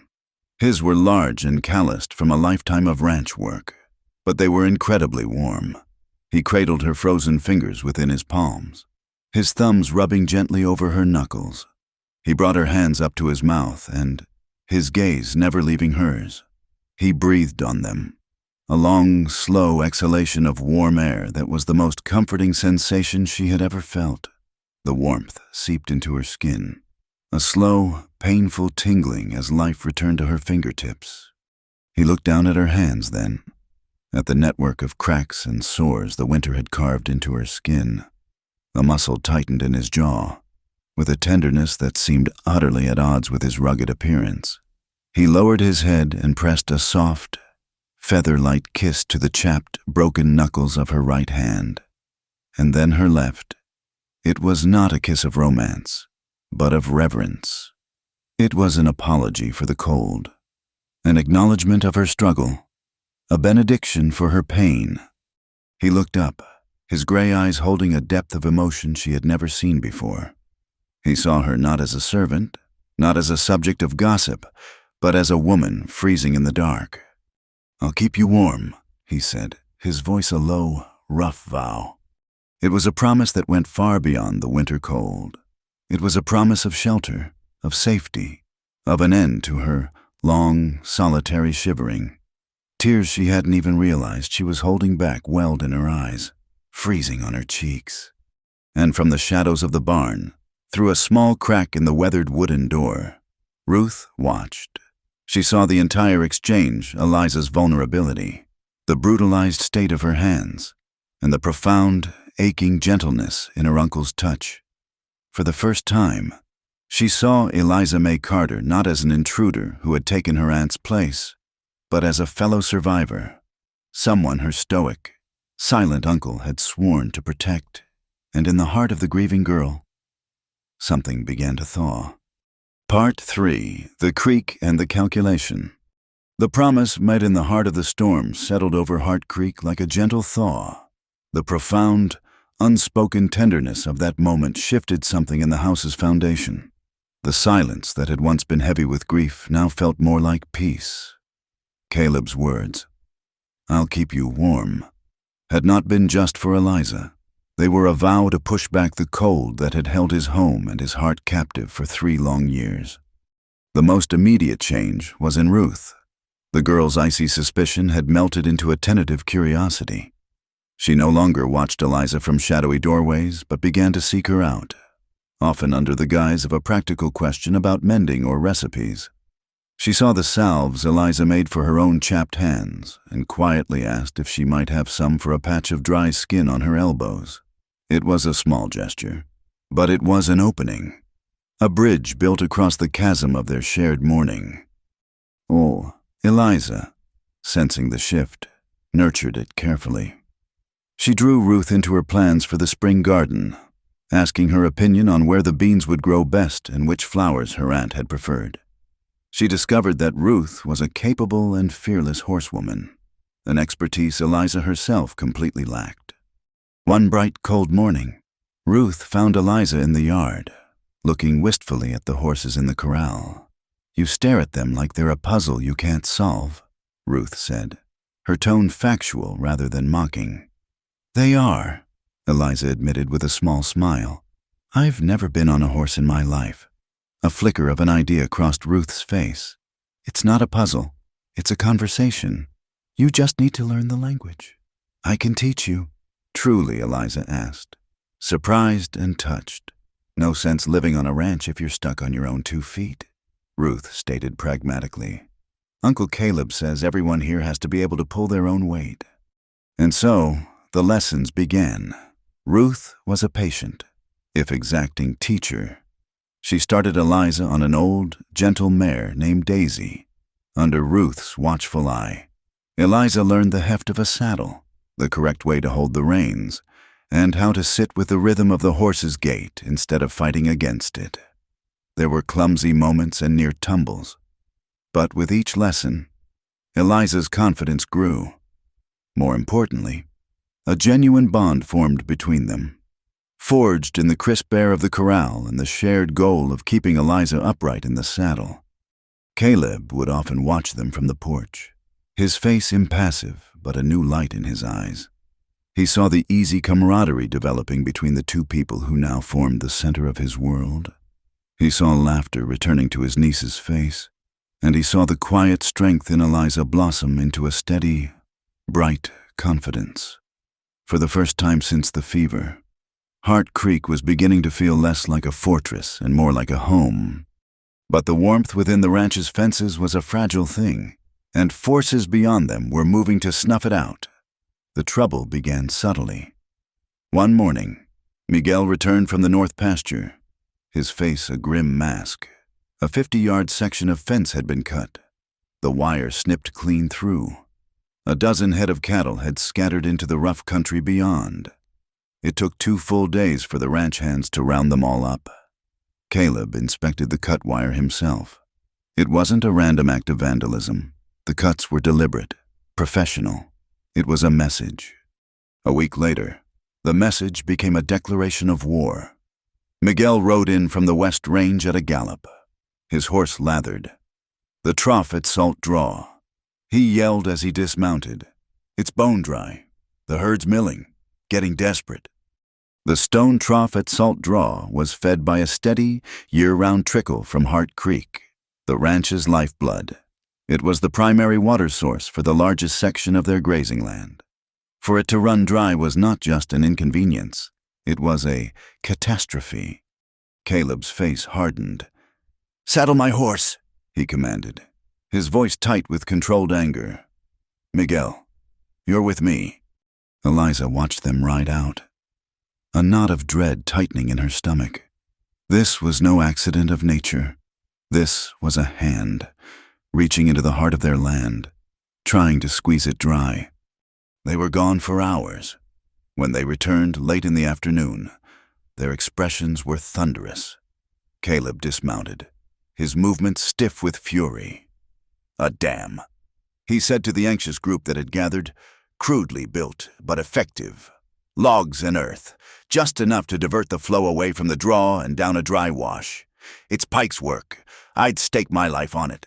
We found tracks, boss," Miguel added, wiping dust from his face with a bandana. "All around the area. Not cowboy boots. They were flat-soled, with heavy treads, the kind surveyors wear." The pieces clicked into place with sickening clarity. Pike wasn't just harassing them. He was engaged in a calculated campaign to devalue Heart Creek by choking off its water. He could create the impression that the ranch was failing, its legendary water source unreliable. He was manufacturing a crisis to drive down the price of the land, all while having his surveyors map out the very resource he was stealing, ready to sell it to the railroad at an exorbitant price once he'd forced Caleb out. The law, Eliza knew, was a distant and complicated thing. Proving who had built a dam in the middle of nowhere would be nearly impossible. Sheriff Ada Boone was a good woman, but her authority was limited by evidence, and Warren Pike was an expert at keeping his hands clean. The following Saturday, Eliza rode into Red Mesa with Miguel for supplies. The town's gossip had moved on, but the memory of it still clung to her. Now, however, she held her head a little higher. The lessons in the corral had taught her more than just how to ride. They had given her a new sense of balance, a quiet assurance. She was no longer Eliza the orphan, but Eliza of Hart Creek. As she stepped out of the mercantile, her arms full of packages, a smooth voice stopped her cold. "Miss Carter, a pleasure to see you looking so well." Warren Pike stood before her, blocking her path. He was dressed in a fine wool suit, a diamond stick pin gleaming in his cravat. He smiled, but it didn't reach his eyes. They were the eyes of a banker assessing a loan, cold and calculating. "Mr. Pike," Eliza said, her voice steady. She would not show fear. "I confess I have been worried for you," he continued, his tone dripping with false sincerity. "A young woman in your delicate position, subject to the most vicious sort of town gossip. It must be terribly trying." "I manage," she said, shifting the packages in her arms. "But for how long," he mused, taking a step closer. "A reputation, once tarnished, is difficult to polish. Hart is a good man, I'm sure, but he cannot protect you from whispers. He has made you a target of speculation." He paused, letting his words hang in the air. "I, on the other hand, could put an end to it all. Permanently." Eliza stared at him, her blood running cold. "I don't understand what you mean." "I think you do," he said softly. "I am a man of considerable influence in this town. Miss Carter, my wife and I, we live separately, a modern arrangement. It will soon be a permanent one. A man in my position needs a proper hostess, a respectable partner. An engagement to me would not just silence the rumors. It would elevate you. It would give you security, protection, a name no one would dare slander." It was a proposal, but it felt like a threat. He wasn't offering his heart. He was offering a transaction. "Give me your compliance. Lend my ambitions the veneer of respectability, and I will own you. You will be another one of my assets." He was trying to buy her, just as he was trying to steal Caleb's land. He saw her as a piece on his chessboard, a pawn to be moved against the king. Eliza straightened her back, meeting his cold gaze without flinching. Her voice, when she spoke, was clear and devoid of tremor. "Mr. Pike, my honor is not a commodity to be traded, and my safety is not something I need to purchase. I am not in need of rescuing." She took a deliberate step to the side. "Now, if you'll excuse me, I have work to do." She walked away, not waiting for a reply, her heart hammering against her ribs. She could feel his eyes on her back, and she knew she had not just refused him. She had challenged him. She had shown him that she could not be intimidated or bought, and a man like Warren Pike would not forgive such an insult. Later that day, as she was loading the last of the supplies into the wagon, she saw Sheriff Ada Boone watching her from across the street. Ada gave a slow nod of what looked like approval before turning and walking back into her office. The sheriff had seen, but as Eliza knew, seeing and proving were two different things. Ada was caught in the middle, bound by a law that Pike knew how to bend to his will. The ride back to the ranch was quiet. Eliza's mind was racing. Pike's audacious move had shown his hand. He was growing impatient. He would not stop with cut fences and blocked streams.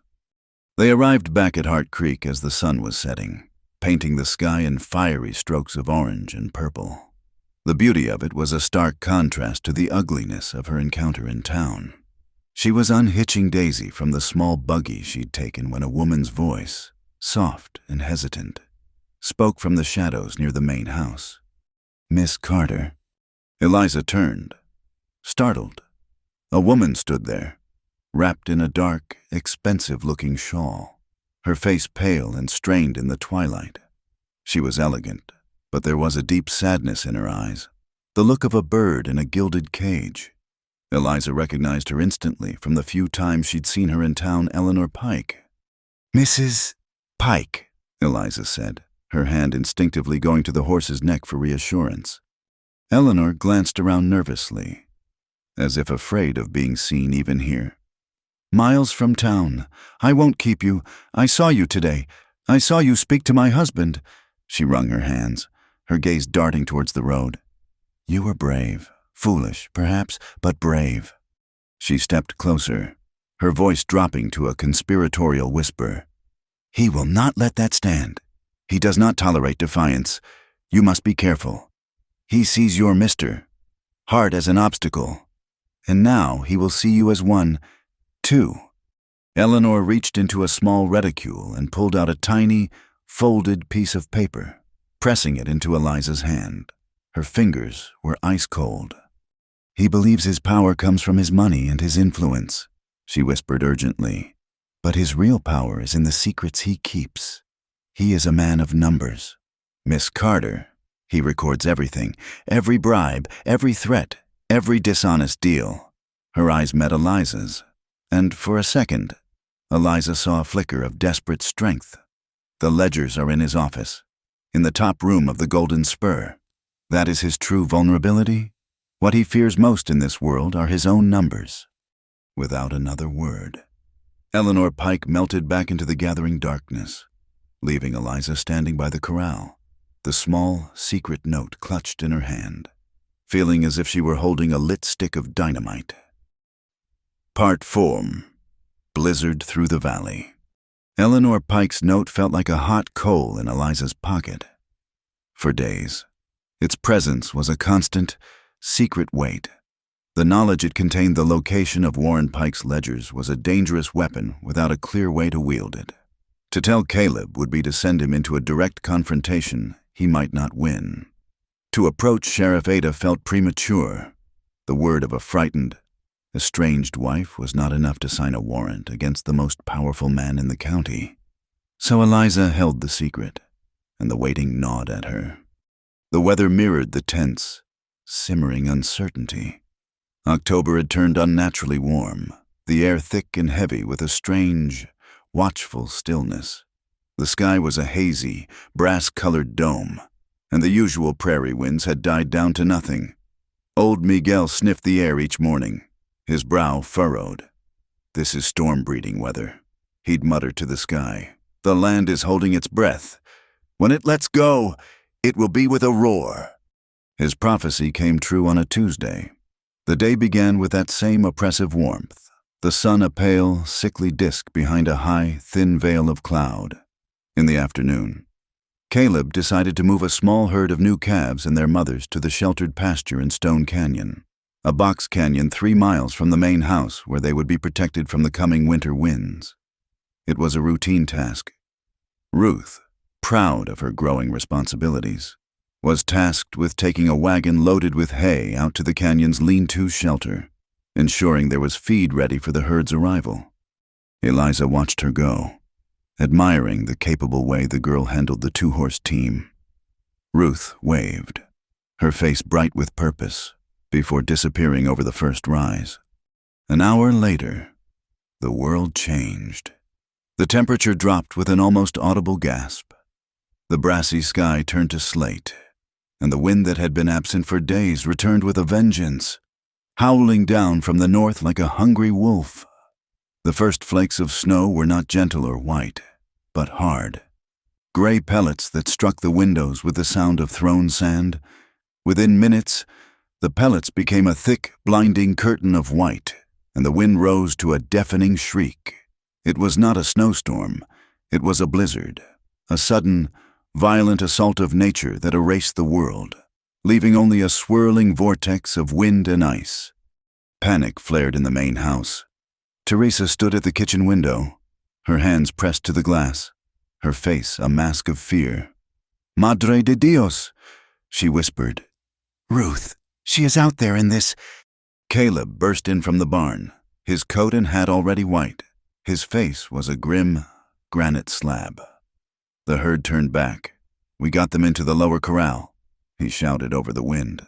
"But the girl—" He didn't need to finish. The ranch hands, Miguel among them, gathered in the main room, their faces etched with worry. They were trapped. To ride out into that maelstrom was suicide. There was no visibility, no sense of direction. The land itself had become a white, featureless enemy. "We can't just wait," Teresa cried, wringing her hands. "She will freeze!" It was then that Eliza moved. The terror was a cold knot in her own stomach, but a strange clarity cut through it. She remembered something Miguel had taught her during one of their supply runs, a piece of old ranch wisdom. "In a whiteout," he'd said, gesturing to a high, rocky promontory that overlooked the valley. "Fire is your only landmark, a big fire, on high ground.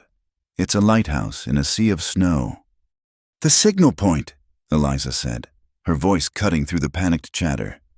Everyone turned to look at her. "Miguel, the flat rock on Weaver's Point. It overlooks the trail to Stone Canyon, doesn't it?" Miguel's eyes widened in understanding. "See, it's the highest, clearest point." "We can't ride," she continued, her mind racing, taking charge with an authority she didn't know she possessed. "But we can build a beacon. We need kerosene, every spare blanket we have. The old rotted wood from the collapsed shed, it will be soaked, but the kerosene will make it burn. We need to build a fire so high and bright it can cut through this." Caleb stared at her for a second, his eyes boring into hers. He saw not hysteria or fear, but a plan, a desperate, long-shot plan, but a plan nonetheless. It was better than the helpless waiting that was consuming them all. He gave a sharp, decisive nod. "Do it," he commanded the room. "You heard her. Move." The next half hour was a frantic, organized chaos orchestrated by Eliza. She directed the men to the woodpile, sent Teresa for the blankets and kerosene, her voice clear and steady over the roar of the wind. They worked with the desperate energy of people fighting for a life. They wrapped the wet wood in the kerosene-soaked blankets, creating massive, flammable bundles. Caleb, Miguel, and two of the strongest hands would carry the bundles. Eliza pulled on her thickest coat and wrapped a shawl around her head. Caleb turned to her. "You're staying here." "No," she said, her chin set in a stubborn line he was beginning to recognize. "You'll need every hand to get the fire lit in this wind. I'm going." He saw the unshakable resolve in her eyes and knew arguing was a waste of precious time. He simply handed her a wrapped oilskin bundle containing matches and a flint. "Don't let this get wet," was all he said. The journey to Weaver's Point was a battle against a living entity. The wind tore at them, trying to rip the heavy bundles from their grasp. The snow was a solid, moving wall, and they navigated by memory and instinct, Caleb in the lead, his broad shoulders breaking the worst of the gale.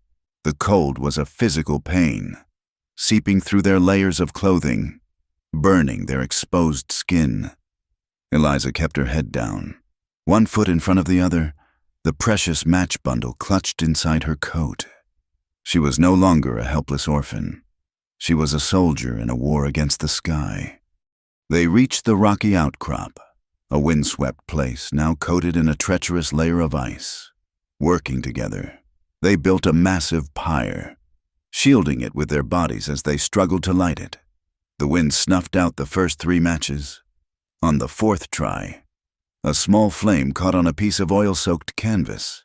They nursed it, fed it, protected it, until with a great whoosh, the entire pile erupted in a furious, roaring column of orange flame that sent a plume of black smoke and golden light into the white fury of the storm.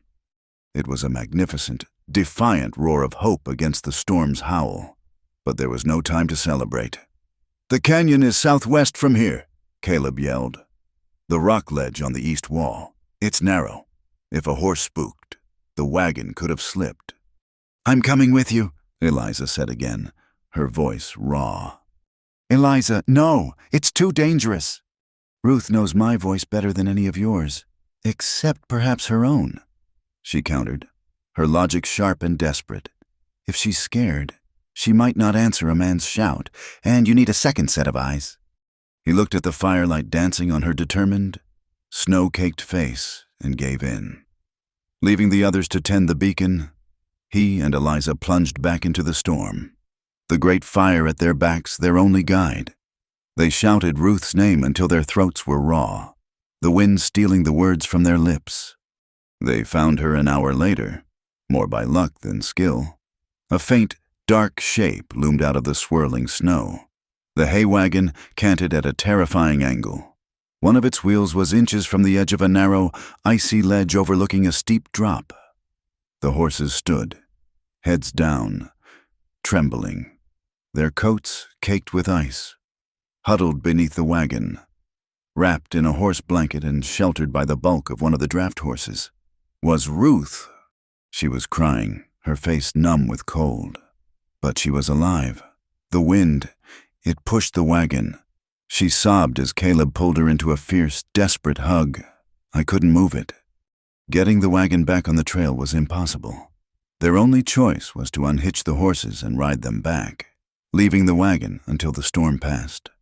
As Caleb worked on the frozen harnesses, his fingers clumsy with cold, Eliza knelt beside Ruth, rubbing her hands and feet, speaking to her in a low, soothing voice. Her own survival skills, the hard-won knowledge of how to fight the cold, were now a gift she could give to this child. The ride back was a slow, grueling nightmare. Caleb took Ruth up on his own horse, holding her securely in front of him. Eliza rode the other draft horse, clinging to its mane, following Caleb's silhouette through the dizzying snow. They kept their eyes fixed on the distant, wavering glow of the signal fire, their lighthouse guiding them home. When they finally stumbled into the warmth of the ranch house, a great cheer went up. Teresa wrapped Ruth in a mountain of warm blankets and hurried her to the fire, plying her with hot broth. Eliza, exhausted to her core, sagged against the doorframe, every muscle aching. Later, after the chaos had subsided and Ruth was safely asleep by the hearth, Eliza found Caleb in the kitchen. He was slumped in a chair, wincing as he tried to rotate his right shoulder. He'd strained it trying to free the frozen harness. "Let me see," Eliza said softly. She fetched the bottle of horse liniment from the pantry, a pungent, eye-watering concoction of wintergreen and alcohol that could cure nearly any ache. He hesitated for a moment, then nodded, shrugging out of his wet shirt. His back and shoulders were a landscape of corded muscle, testimony to a life of hard physical labor. A dark bruise was already forming on his shoulder. Eliza poured the stinging liquid into her hands and began to work it into the sore muscle. Her touch was firm and sure, kneading the tension from the knotted tissue. They were silent for a long moment. The only sounds the crackle of the fire from the other room and the lingering moan of the wind outside. The smell of the liniment was overpowering, sharp and almost comically strong. A small smile touched Caleb's lips. "My father used to say that stuff could raise the dead, just so they could complain about the stench." Eliza giggled, a genuine bubbling sound of pure relief and exhaustion. "I think it's clearing my sinuses." He chuckled, a low, rusty sound she had never heard before. In that moment, surrounded by the smell of medicine and the safety of the warm kitchen, the wall of his grief seemed to develop a small, crucial crack. They weren't master and servant. They were two people who had walked through a storm together and come out the other side, sharing a small, ridiculous, and profoundly intimate moment of peace. The blizzard raged for another day before finally blowing itself out. The following morning, the world was a pristine, silent wilderness of white, the sun shining with a brilliant, blinding light on the new snow. As the ranch began to dig itself out, Miguel came to the house, his face serious. He led Caleb and Eliza to the large storehouse where they kept the winter feed and supplies. There, in a drift of snow near the foundation, were a set of footprints, nearly erased but still visible. They were not from anyone on the ranch. And beside the tracks, half buried in the snow, lay a small, dark object. Caleb bent down and picked it up. It was a bundle of rags, tied tightly together, smelling faintly of coal oil. It had been dropped, or perhaps thrown aside in haste. The intent was unmistakable. "Arson," Caleb said, his voice flat and deadly. "Someone was here during the storm, trying to set a fire." Eliza stared at the oil-soaked rags, then at the deep, wet snow piled against the storehouse walls. The blizzard, the very force of nature that had nearly claimed Ruth, had also saved them. Its thick, wet snow had doused any potential flame, thwarting the arsonists' plan and preserving the evidence of their treachery. They were safe, for now. But Eliza knew with chilling certainty that Pike would not rely on a storm to do his work for him again. The game had entered a new, more dangerous phase. Nature had tested them, and they had survived, emerging stronger, more united. But the human storm, the one born of greed and calculation, was still gathering on the horizon. Part 5, The Saloon and the Black Ledger. The discovery of the arsonists' rags changed the air at Hart Creek. The quiet warmth that had followed the blizzard was replaced by a grim, coiled tension. They had survived nature's fury only to be reminded of the far more deliberate and patient malice of man. The fight was no longer about fences and water diversions. It had escalated to an attack on their very existence. They were living under siege. Caleb took the oil-soaked bundle to Sheriff Ada Boone. Eliza went with him, in the quiet, dusty sheriff's office. Caleb laid the evidence on her desk. Ada examined it, her expression weary. "I believe you, Caleb," she said, her voice low. "In my gut, I know this has Warren Pike's stink all over it. But in a court of law, my gut doesn't count for much." She gestured to the rags. This, and some faded tracks in the snow, Pike's lawyer would laugh it out of the county seat. He'd say it was a disgruntled drifter, a random act. I can't get a warrant to search his private offices based on this. She leaned forward, her eyes locking with Eliza's.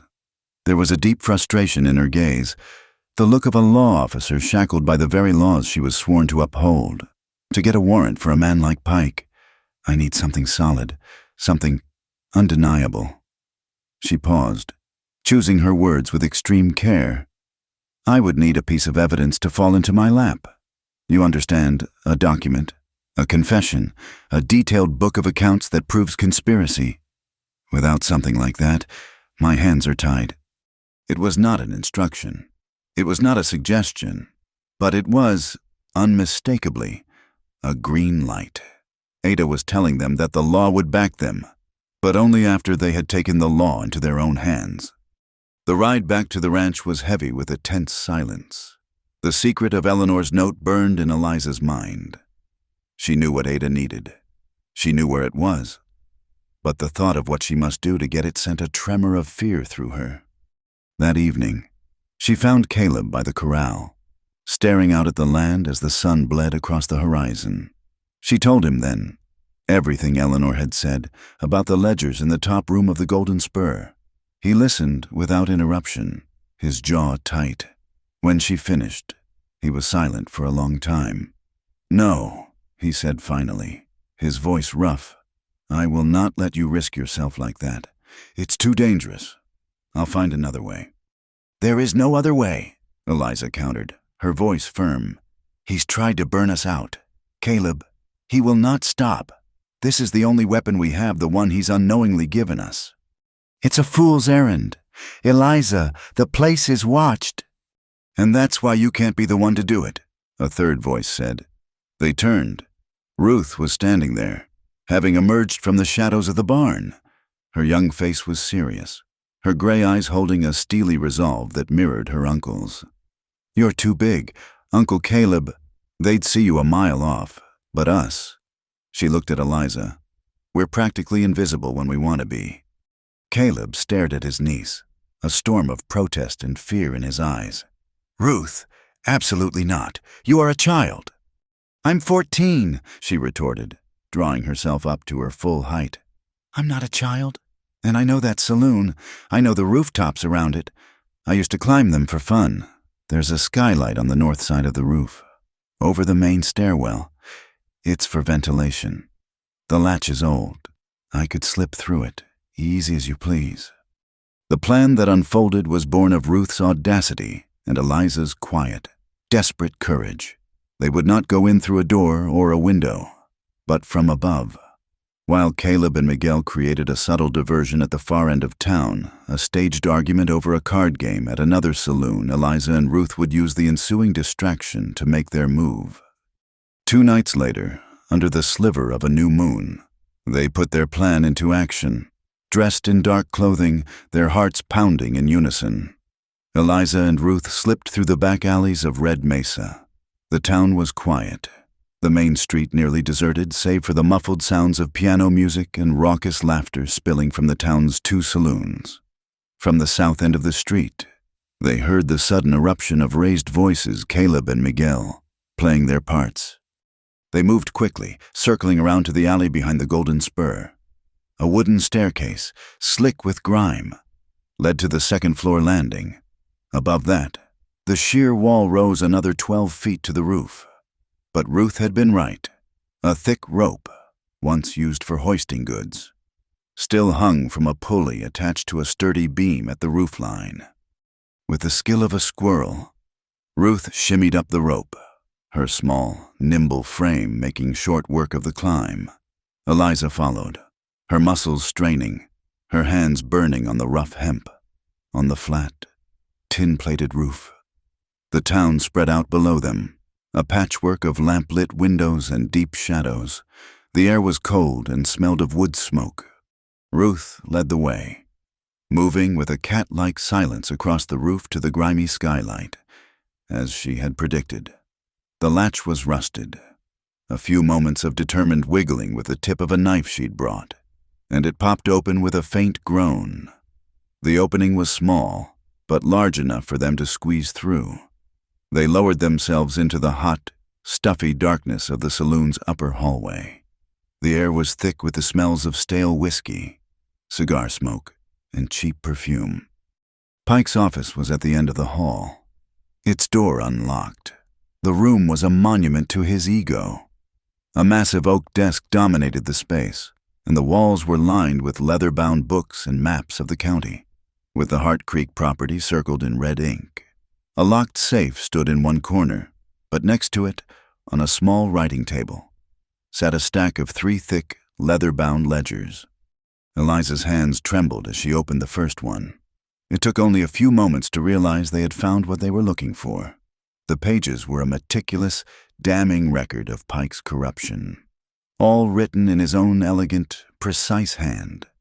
There were columns of numbers detailing payments to a J.P., Harris Judge Paris, the circuit judge. There were entries for surveying fees paid to the very thugs who had been harassing the ranch. And on the last few pages of the most recent ledger, Eliza found what made her blood run cold, the draft of a secret agreement with the railroad foreman, promising him a share of the profits from the sale of Hart Creek's water rights, contingent on the foreclosure and acquisition of the Hart property. They had him. The proof was right here, in their hands. They chose the most recent ledger, the one with the railroad agreement. As Eliza tucked it under her arm, a floorboard creaked in the hallway outside. They froze, their breath catching in their throats. A sliver of light appeared under the door, followed by the heavy tread of footsteps. The night watchman. They were trapped. The door was their only way out, and it was about to be opened. Suddenly, Ruth, who was standing near a small side table, gasped. A string of colored glass beads she wore around her wrist, a gift from her mother, had snagged on a drawer pull. As she tried to free it, the string snapped. The beads scattered across the wooden floor with a sound like a sudden burst of hail, impossibly loud in the suffocating silence. The footsteps in the hall stopped directly outside the door. "Who's in there?" a gruff voice called out. Panic seized Eliza, cold and absolute. They were caught. But then, as the doorknob began to turn, her mind, sharpened by weeks of pressure, went startlingly clear. She grabbed a heavy glass paperweight from Pike's desk. While the guard's attention was on the door, she took 2 silent steps to the far side of the room and hurled the paperweight down the length of the dark hallway, away from the stairs. It struck the wall at the far end with a loud, definitive thud. The guard paused, confused. The sound of the beads had come from inside the room, but the new, louder sound had come from the other end of the building. "Rats!" he grumbled. His suspicion diverted. Big ones. His footsteps receded down the hall, in the direction of the new noise. It was the opening they needed. The window. Eliza whispered. She slid open the large window at the back of the office. It opened onto the lower, sloped roof of the kitchen annex. Without a second's hesitation, they scrambled out into the cold night air. The tin roof was steep and slippery. They half slid, half crawled down its length, landing with a soft thud in the muck of the alley below. They didn't look back, clutching the precious ledger. They ran, melting back into the shadows from which they had come. The next day, Eliza knew she needed to see Eleanor. She couldn't risk approaching her directly, so she went to the one place she thought might be safe, the old Pueblo Mission Church at the edge of town, a place rarely visited by the town's more prominent Protestant citizens. She knelt in a back pew, pretending to pray, her heart a frantic drum. After 10 minutes, a figure slipped in and sat beside her. It was Eleanor, her face hidden by a dark veil. "You got it," she whispered, her voice trembling. It wasn't a question. "Yes," Eliza whispered back. "But why? Why are you doing this? It's your husband!" Eleanor was silent for a moment. "He stopped being my husband a long time ago," she said, her voice filled with a quiet, bitter pain. "When we married, I thought he was ambitious. I didn't realize his ambition was a sickness, a hunger that consumes everything. He doesn't build things. Miss Carter, he conquers them. Land, businesses, people." She turned, and in the dim, dusty light from the stained glass window, Eliza could see the deep sadness in her eyes. "He never struck me, not in a way the sheriff could ever see. His cruelty was of a different kind. He crushed my spirit. He held my opinions in contempt, called my feelings foolish, and paraded me like one of his prize horses. He made me feel worthless. I'm helping you because you stood up to him. You looked him in the eye and showed him that not everything in this world can be bought or bullied into submission. You've given me a reason to believe that I am not as worthless as he told me I was." The confession hung in the sacred silence of the church, a testament to the quiet. Unseen wars fought by women in a world run by men like Warren Pike. Armed with the ledger and Eleanor's story, Eliza went to see Sheriff Ada. This time, she went alone. She laid the black book on the desk. Ada opened it, her eyes scanning the neat columns of damning figures. A slow, grim smile spread across her face. "Well, I'll be," she breathed, tracing a finger over Pike's signature. "It seems a crucial piece of evidence has indeed found its way to my desk." She looked up at Eliza, her expression a mixture of admiration and stern warning.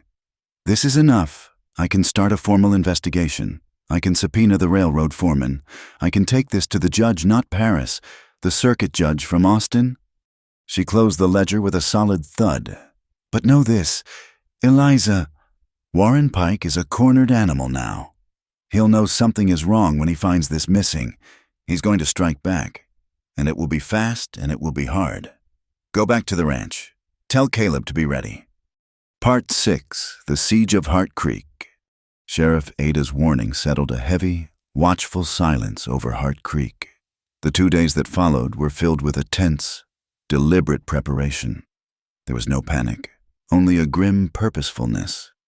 Caleb moved with the quiet focus of a man preparing for a long winter, but the tools he sharpened were rifles, and the provisions he checked were boxes of ammunition. He and Miguel walked the perimeter of the ranch, studying sightlines, identifying points of cover and vulnerability. Barrels of water were placed strategically near the house and the outbuildings, not for drinking, but for fire. Inside, a similar quiet resolve had taken hold. Eliza and Teresa worked together, boiling bandages and organizing medical supplies. Ruth, her face pale but set with determination, was tasked with boarding up the lower windows of the main house, her hammer blows echoing the tense, rhythmic beat of their waiting hearts. They were a family, forged not by blood but by shared adversity, preparing to defend their home. The attack came on the third night. A full, brilliant moon hung in the black sky, bathing the landscape in a cold, ethereal silver light. It was a beautiful, treacherous night, the kind that left no room for shadows to hide in.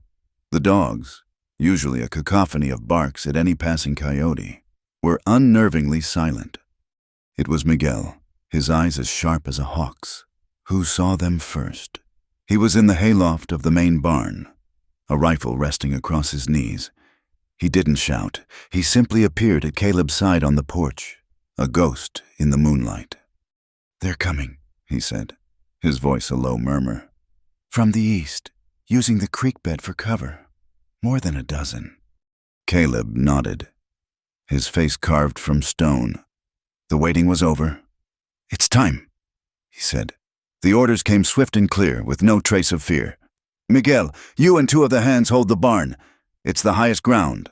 The rest of you, the bunkhouse. It gives a clear line of fire to the main house. Shoot only when you have a target. We make every bullet count." He turned to Eliza and Ruth, who stood in the doorway, their faces pale but resolute. "Inside, both of you, stay on the floor, away from the windows. Bar the door behind me." "We can load the rifles," Ruth insisted, her voice tight. Caleb put a hand on his niece's shoulder. "Your job is to stay safe. That's an order." He looked at Eliza, and in that brief, moonlit glance, 1,000 unspoken things passed between them, a plea, a promise, a prayer. He turned and melted into the darkness of the yard, a rifle held ready in his hands. Eliza barred the heavy oak door, the sound of the bolt sliding home echoing like the closing of a tomb. She and Ruth extinguished the last of the lamps, plunging the house into a darkness broken only by the silver shafts of moonlight filtering through the cracks in the boarded windows. They lay on the thick bearskin rug in front of the cold hearth, the minutes stretching into an eternity. The only sound was the frantic pounding of their own hearts. The night silence was shattered by a single, sharp rifle crack from the direction of the creek bed. A heartbeat later, an explosion of splintering wood erupted from the porch railing. The siege had begun. The world outside became a hell of noise and chaos. Muzzle flashes lit up the darkness like angry fireflies. The sharp crack of rifles was answered by the deeper boom of shotguns. Bullets thudded into the thick log walls of the house, tearing through the night with a terrifying, whistling hiss from their position on the floor. Eliza and Ruth could only listen, their imaginations painting a horrific picture of the battle raging just feet away. For what felt like hours, the defenders of Hart Creek held their own. The ranch hands were skilled marksmen, and Caleb's defensive positions were well chosen. The attackers, expecting an easy raid on a sleeping ranch, were met with a disciplined and determined resistance, but they had the advantage of numbers. The shift in the battle came with the smell of smoke. At first it was a faint, acrid scent, but it grew quickly, thick and choking. Eliza crawled to a crack in the window boards. In the flickering, hellish light, she saw it. A flaming arrow was embedded in the wall of the smaller hay barn, the one where the new calves were sheltered. The dry timber and looser hay of that structure had caught instantly. Flames, hungry and orange, were already licking their way up the walls, climbing toward the roof. The main house was solid, but that barn was a tinderbox. Worse, the terrified, bawling cries of the trapped calves reached her over the din of the gunfire. She saw a mental image of the small, helpless animals, their big eyes wide with terror, and a fierce, protective instinct overwhelmed her fear. "I have to let them out," she said, her voice a strained whisper. "Eliza!" "No," Ruth grabbed her arm. "Uncle Caleb said to stay inside." "They'll be roasted alive," Eliza replied, her mind made up. "There's a side gate on the far side of the barn. If I can get to it, I can drive them out toward the creek." Before Ruth could argue further, Eliza was moving. She unbarred the back door, the one that led to the kitchen garden, and was momentarily out of the main line of fire. Keeping low, she slipped out into the pandemonium. The air was thick with gunpowder, and the roar of the fire was a physical presence. The world was a terrifying kaleidoscope of moonlight, muzzle flashes, and the demonic, dancing light of the flames. She ran, her feet flying over the cold ground, expecting a bullet in her back at any second. She reached the side of the burning barn, the heat so intense it felt like it was blistering her skin. The large wooden gate was held by a simple latch. She fumbled with it, her fingers clumsy with haste, and finally wrenched it open. Waving her arms and shouting, she ran toward the open door of the barn, a small, desperate figure against a backdrop of fire. "Go get out, Hai." The terrified calves, seeing the opening and the path away from the flames, bolted. They surged past her, a frantic tide of brown and white, and stampeded into the relative safety of the darkness beyond the range of the firelight. As the last calf cleared the gate, she heard a choked cry from inside the barn. "Help me!" It was Teresa. She must have tried to do the same thing from the other side. Eliza plunged into the smoke-filled entrance. The heat was a solid wall, and the air was a thick, unbreathable poison. She could see Teresa a few feet away, pinned to the ground, her leg trapped under a heavy, fallen timber that was already smoldering. "I can't move it," Teresa coughed, her face pale with terror. Adrenaline surged through Eliza. She grabbed the end of the beam, ignoring the heat searing her hands. She heaved, her muscles screaming in protest. Putting every ounce of her strength and desperation into the effort, the beam shifted. Just an inch, then another. It was enough. Teresa scrambled free, and together, the two women half ran, half stumbled out of the inferno just as a section of the roof collapsed inward with a great, fiery roar. They collapsed onto the ground, gasping for air, their faces blackened with soot. The battle still raged around them, but in that small, desperate act, they had won a victory. They had saved a life. And then, a new sound cut through the chaos. It was the thunder of hooves, a lot of them, coming fast from the direction of town. A voice, clear and strong, roared over the gunfire, a voice that carried the weight of the law. "In the name of the law, lay down your weapons. This is Sheriff Ada Boone." For a moment, the shooting faltered as both sides registered the new arrivals. A posse of at least 20 riders surged into the ranch yard, fanning out to form a line between the attackers and the ranch buildings. They were not uniformed deputies. They were the townsfolk of Red Mesa the blacksmith, the mercantile owner, a dozen ranchers and farmers from neighboring properties, their faces grim and determined in the firelight. They were armed with hunting rifles and shotguns, an impromptu army of decent men who had made their choice. A man on a fine black horse Pike's foreman, a hired gun named Lassiter, laughed, a harsh, ugly sound. "You've got no jurisdiction here. Sheriff, this is a private dispute over property." "I'm making it my jurisdiction," Ada shouted back, her horse stepping forward. Her shotgun was held at the ready. "I have a sworn statement and a book of evidence that says this is not a dispute. It's a criminal conspiracy. I am deputizing every man behind me. The law is here to protect decent folk, not a rich man's pocketbook. You have one chance to surrender." Lassiter hesitated. His men were hired guns, their loyalty bought and paid for. They were willing to fight ranch hands in the dark, but taking on an official sheriff and a posse of determined citizens was a different proposition. The odds had changed. The standoff was broken by a ranch hand from the bunkhouse. "That one," he yelled, pointing, "the one on the Pinto. Look at his holster." All eyes turned to the man he indicated. On the leather of his gun holster, a distinctive brand had been tooled, a stylized spur with a golden thread, the symbol of the Golden Spur Saloon. It was a mark Pike put on his personal enforcers, a mark of ownership. The man's face went pale as he realized he'd been identified. He was no longer an anonymous gunman.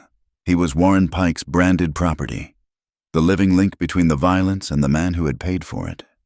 That was all it took. The illusion of a random land dispute was shattered.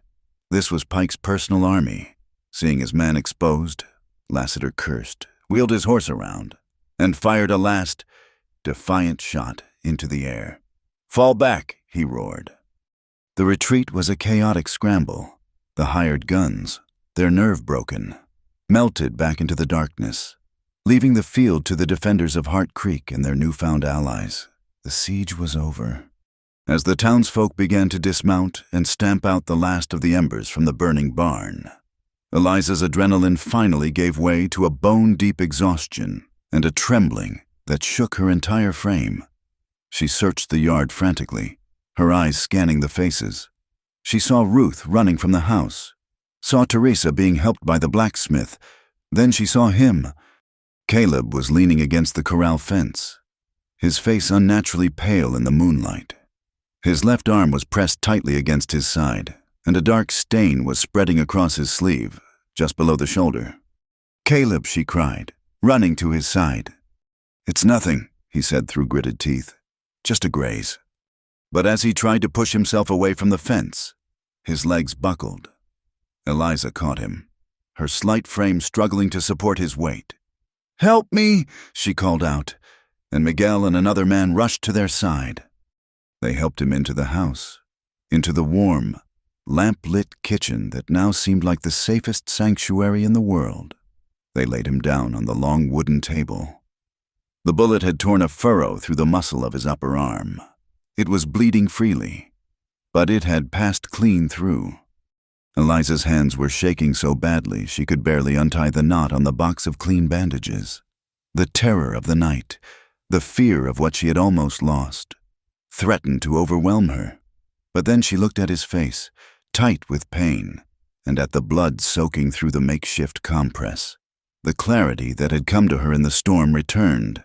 He needed her, not her fear, but her strength. She took a deep breath, her hands steadying. She washed the wound with clean water, her touch gentle but efficient.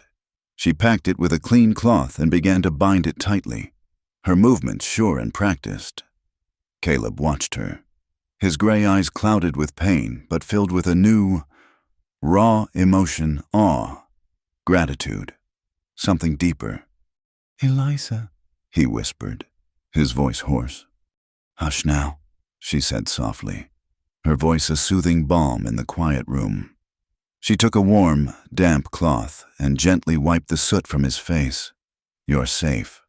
We're all safe." Sheriff Ada Boone appeared in the doorway, her face smudged with smoke, her shotgun resting in the crook of her arm. "He'll live," she said, more a statement than a question. She looked at the scene, Eliza calmly tending to the wounded rancher, and a look of profound satisfaction crossed her face.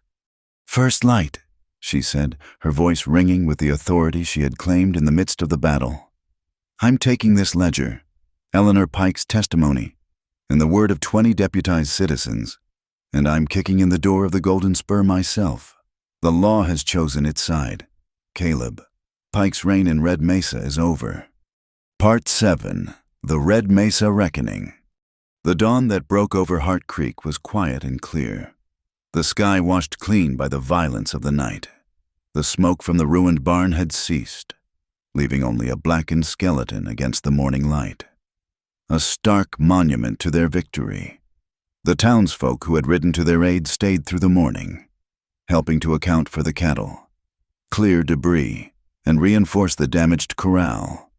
There was a new spirit in the air, a sense of shared purpose that Red Mesa had not known before. They were no longer a collection of individuals pursuing their own interests, but a community that had drawn a line in the dust and defended it together. By midday, Sheriff Ada Boone's plan was in motion. Word spread through the county like a contagion there was to be a preliminary hearing concerning the attack on Hart Creek, not in the corrupt Judge Parris's courtroom, but a public inquiry overseen by Judge Elias Thorne, a stern, unflappable circuit judge from Austin, who happened to be in the county seat and had been hastily summoned by Ada. The venue would not be a formal courtroom, but the town's largest neutral space, the cavernous grain warehouse at the end of the main street. The law was coming to the people. The entire town turned out. By the time Eliza arrived with Caleb, his arm in a clean sling, his face pale but resolute. The warehouse was packed. People stood on crates and sacks of flour to get a better view. The air was thick with the smell of dust, sweat, and anticipation. A makeshift bench had been set up for Judge Thorne, with a simple table for Ada and another for the accused.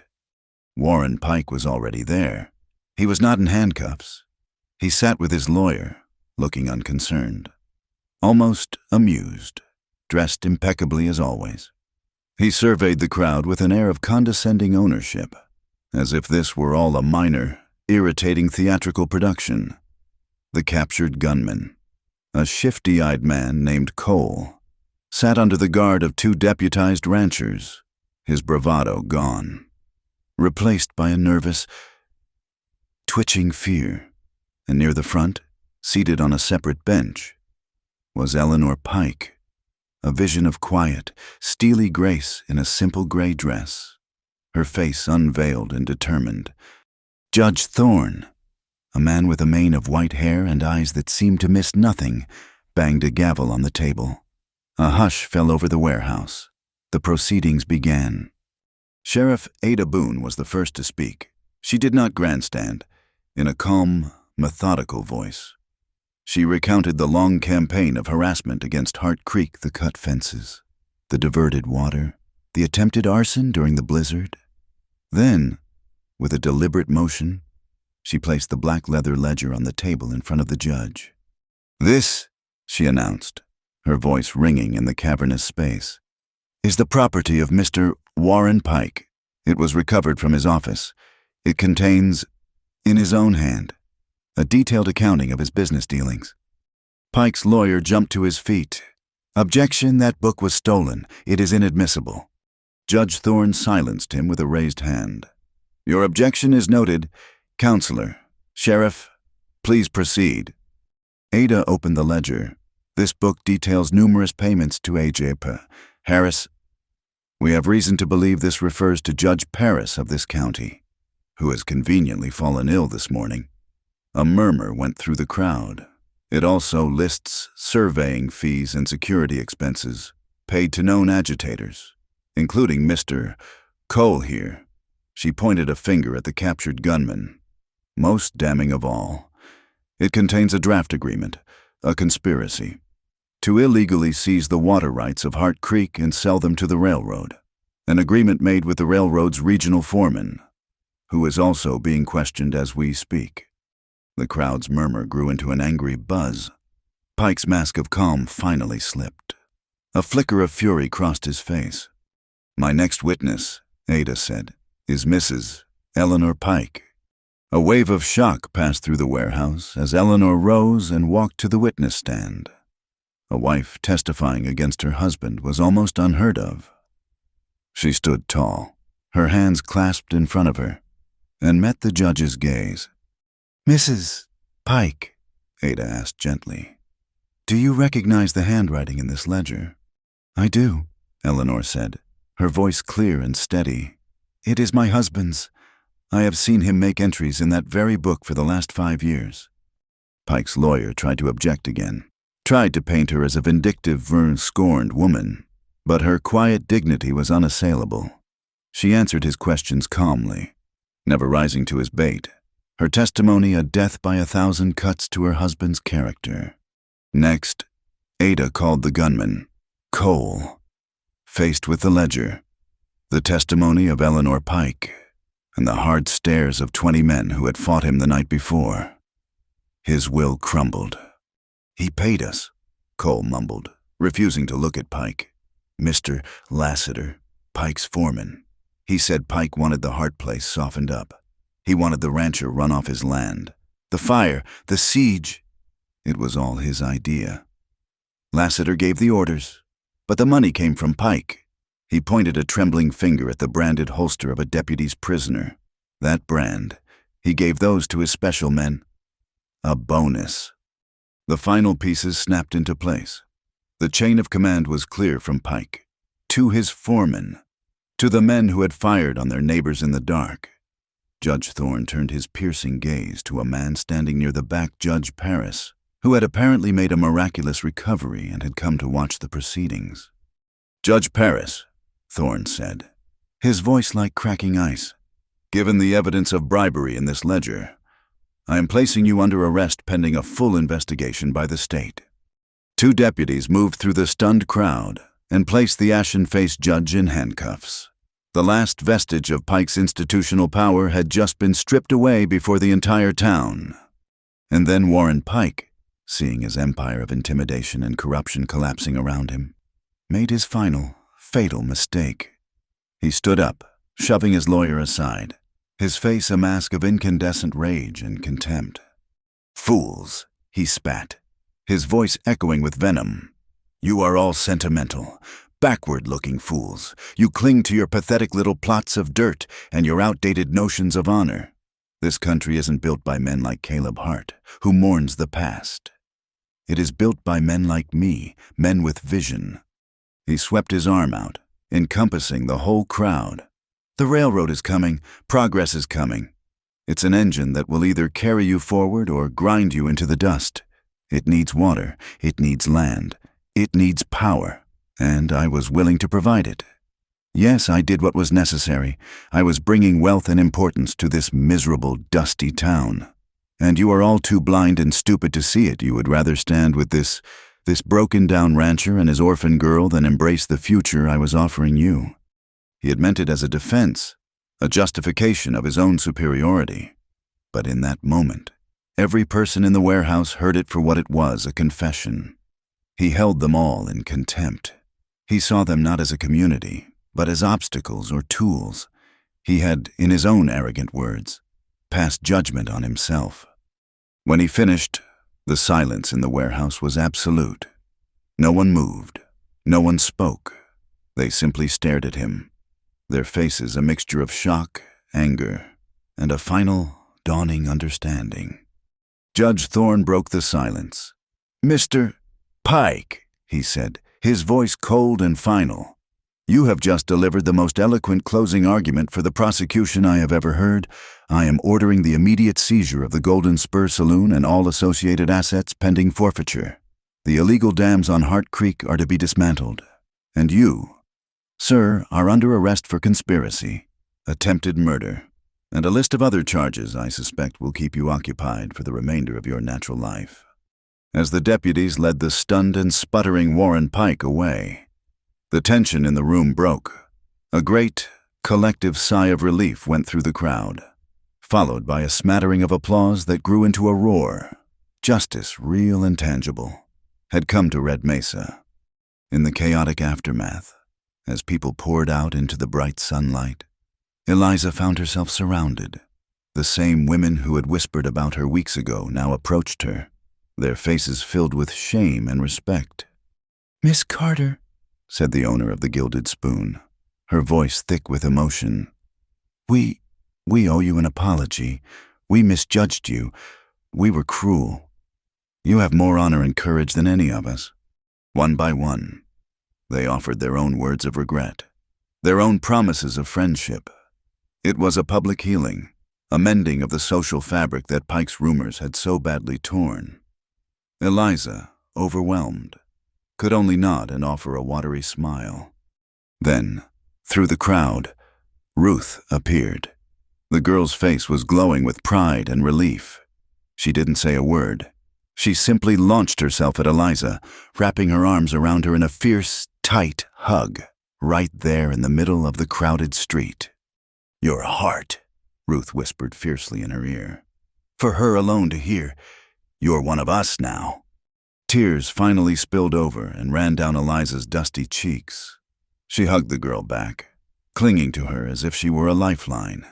She had a family. She had a home.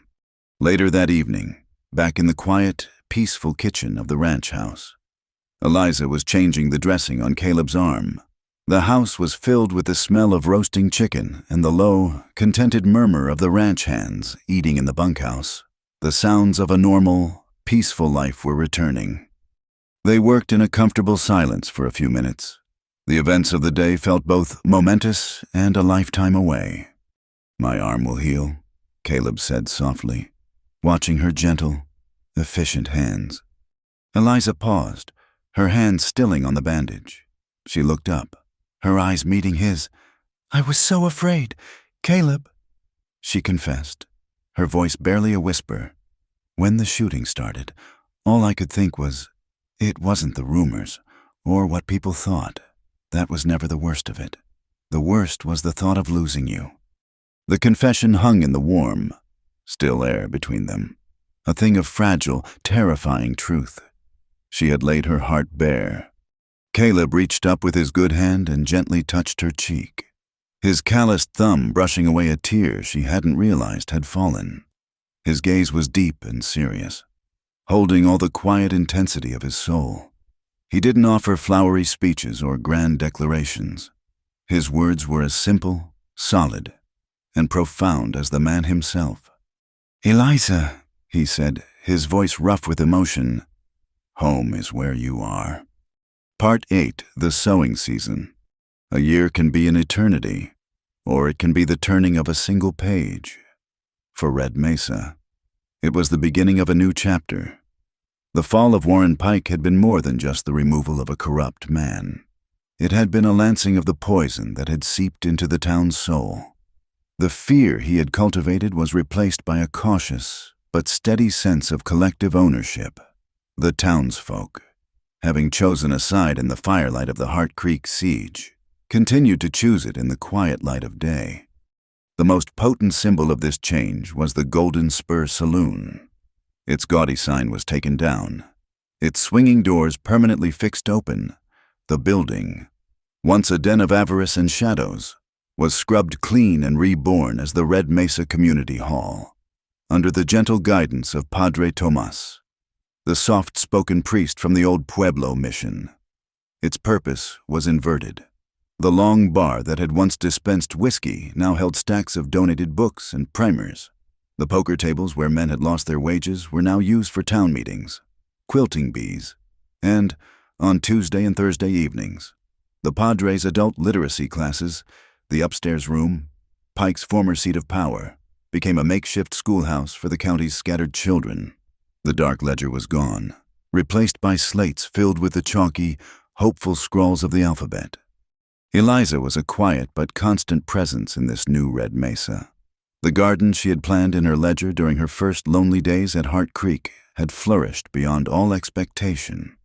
It was a riot of color and life, a testament to her patient, nurturing hands. Each week, she would load a small wagon with crates of squash, beans, tomatoes, and herbs and bring them to the community hall, leaving them on a table with a simple sign that read, "Take what you need, share what you can." She never asked for payment. It was her tithe of gratitude to the community that had finally, fully embraced her. She was no longer Eliza the orphan, the subject of whispers. She was Eliza of Hart Creek, a name spoken with a mixture of respect and genuine affection. The ranch itself had healed. A new barn, larger and sturdier than the one it replaced, stood proud against the sky. Its frame had been raised in a single weekend by the same men who had formed the posse, a barn raising that was as much a celebration of their shared victory as it was a feat of construction. The water in Hart Creek, its flow restored, now ran through a series of legally registered and properly dug irrigation ditches, quenching the thirst of the land and the livestock. The ranch was prosperous, the herds were healthy, and the silence that filled the main house was no longer one of grief, but of deep, abiding peace. Ruth, now 15, had grown into her confidence as a plant grows toward the sun. The wary, guarded girl was gone, replaced by a young woman of remarkable skill and spirit. She rode with an easy grace that was a joy to watch, her laughter carrying on the wind as she raced the ranch hands across the open pastures. She spoke of the county fairs, of endurance races, and of a future that was as wide and open as the Texas plains. She and Eliza had settled into a relationship that was part sister, part best friend. Their bond forged in the fire of the blizzard and tempered in the quiet rhythms of daily life. Caleb had changed most of all.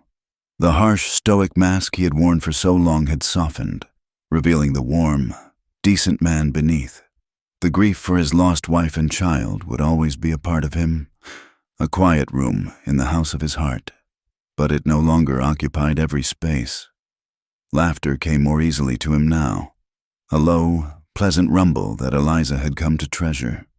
He worked alongside his men with the same tireless energy, but there was a new lightness in his step, a new focus in his gaze. It was a gaze that, more and more often, came to rest on Eliza. Their love had grown not in a sudden, passionate blaze, but like a sturdy oak, its roots deepening slowly and surely in the shared soil of respect, trust, and quiet understanding. It was in the way he brought her a cup of coffee just as she liked it in the early morning light. It was in the way she knew, without asking, which of his aching muscles needed her liniment after a long day's ride. It was in the long, comfortable silences they could share on the porch, watching the stars ignite in the vast, dark sky. It was in 1,000 small, unspoken moments that, woven together, had created a bond stronger than any formal declaration. The declaration, when it came, was as simple and true as the man himself. It was late October, the season of harvest and closure. A chill was in the air, and the leaves of the cottonwood trees along the creek had turned a brilliant, burnished gold. The last of the corn had been brought in. The field behind the house was a sea of dry, rustling stalks. The late afternoon sun cast long, gentle shadows, bathing the world in a soft, honeyed light. Eliza was walking through the harvested field, the crisp, dry leaves crunching under her boots, when Caleb fell into step beside her. He was quiet for a long time, his hands in his pockets, his gaze on the distant, hazy line of the mesas. "It's a good feeling," he said finally, his voice thoughtful, "to see the corn in the crib and the hay in the barn, to know you're ready for the winter." "It is," Eliza agreed softly. "It feels safe." He stopped and turned to face her. He reached out and took her hands in his. They were not the raw, chapped, and broken hands he had warmed in the storm a year ago. They were still the hands of a worker, strong and capable, but they were healed, the skin smooth over the knuckles. He held them as if they were the most precious things in the world. "Eliza," he began, and his voice was low and rough with an emotion he made no effort to hide. "For 3 years after Sarah and my boy died, I wasn't really living, I was just enduring. This ranch, this land, it was all I had left of them, and I held on to it like a man clinging to a rock in a flood.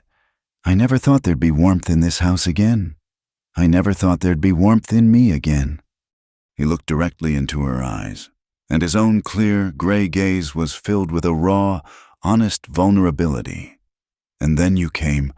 You were so quiet and so fierce in your pride. You walked through fire. You stood against storms and whispers and threats, and you never bent. You rebuilt the heart of this house. Eliza, you brought the light back. You brought me back." He took a deep breath, the words coming not from practiced speech, but from the very center of his soul. "I'm a plain man. I can't offer you the world. This life is hard. There will be droughts and storms and sorrows. The land always demands its price. I can't promise you riches or an easy life." He squeezed her hands gently. "But I can promise you this. I will be honest with you. Always. I will be faithful to you. Until my last breath, I will work beside you, and I will stand between you and any harm. I will promise to spend the rest of my days trying to be the man you deserve, He paused, his heart in his eyes. Eliza May Carter. Will you marry me? Will you make this house our home? For good. Tears welled in Eliza's eyes, not of sorrow, but of a joy so profound it was a quiet, aching thing. This was not a transaction of honor for safety. This was not a rescue. This was a partnership, a proposal between equals who had seen the worst of the world and the worst of each other's pain, and had chosen to build a future anyway. Yes, she whispered. The word carried on the autumn breeze, mingling with the rustle of the dry leaves. Oh, yes, Caleb, yes. He slid his arms around her, pulling her close, and in the golden light of the dying sun, surrounded by the quiet dignity of the harvested land, he kissed her.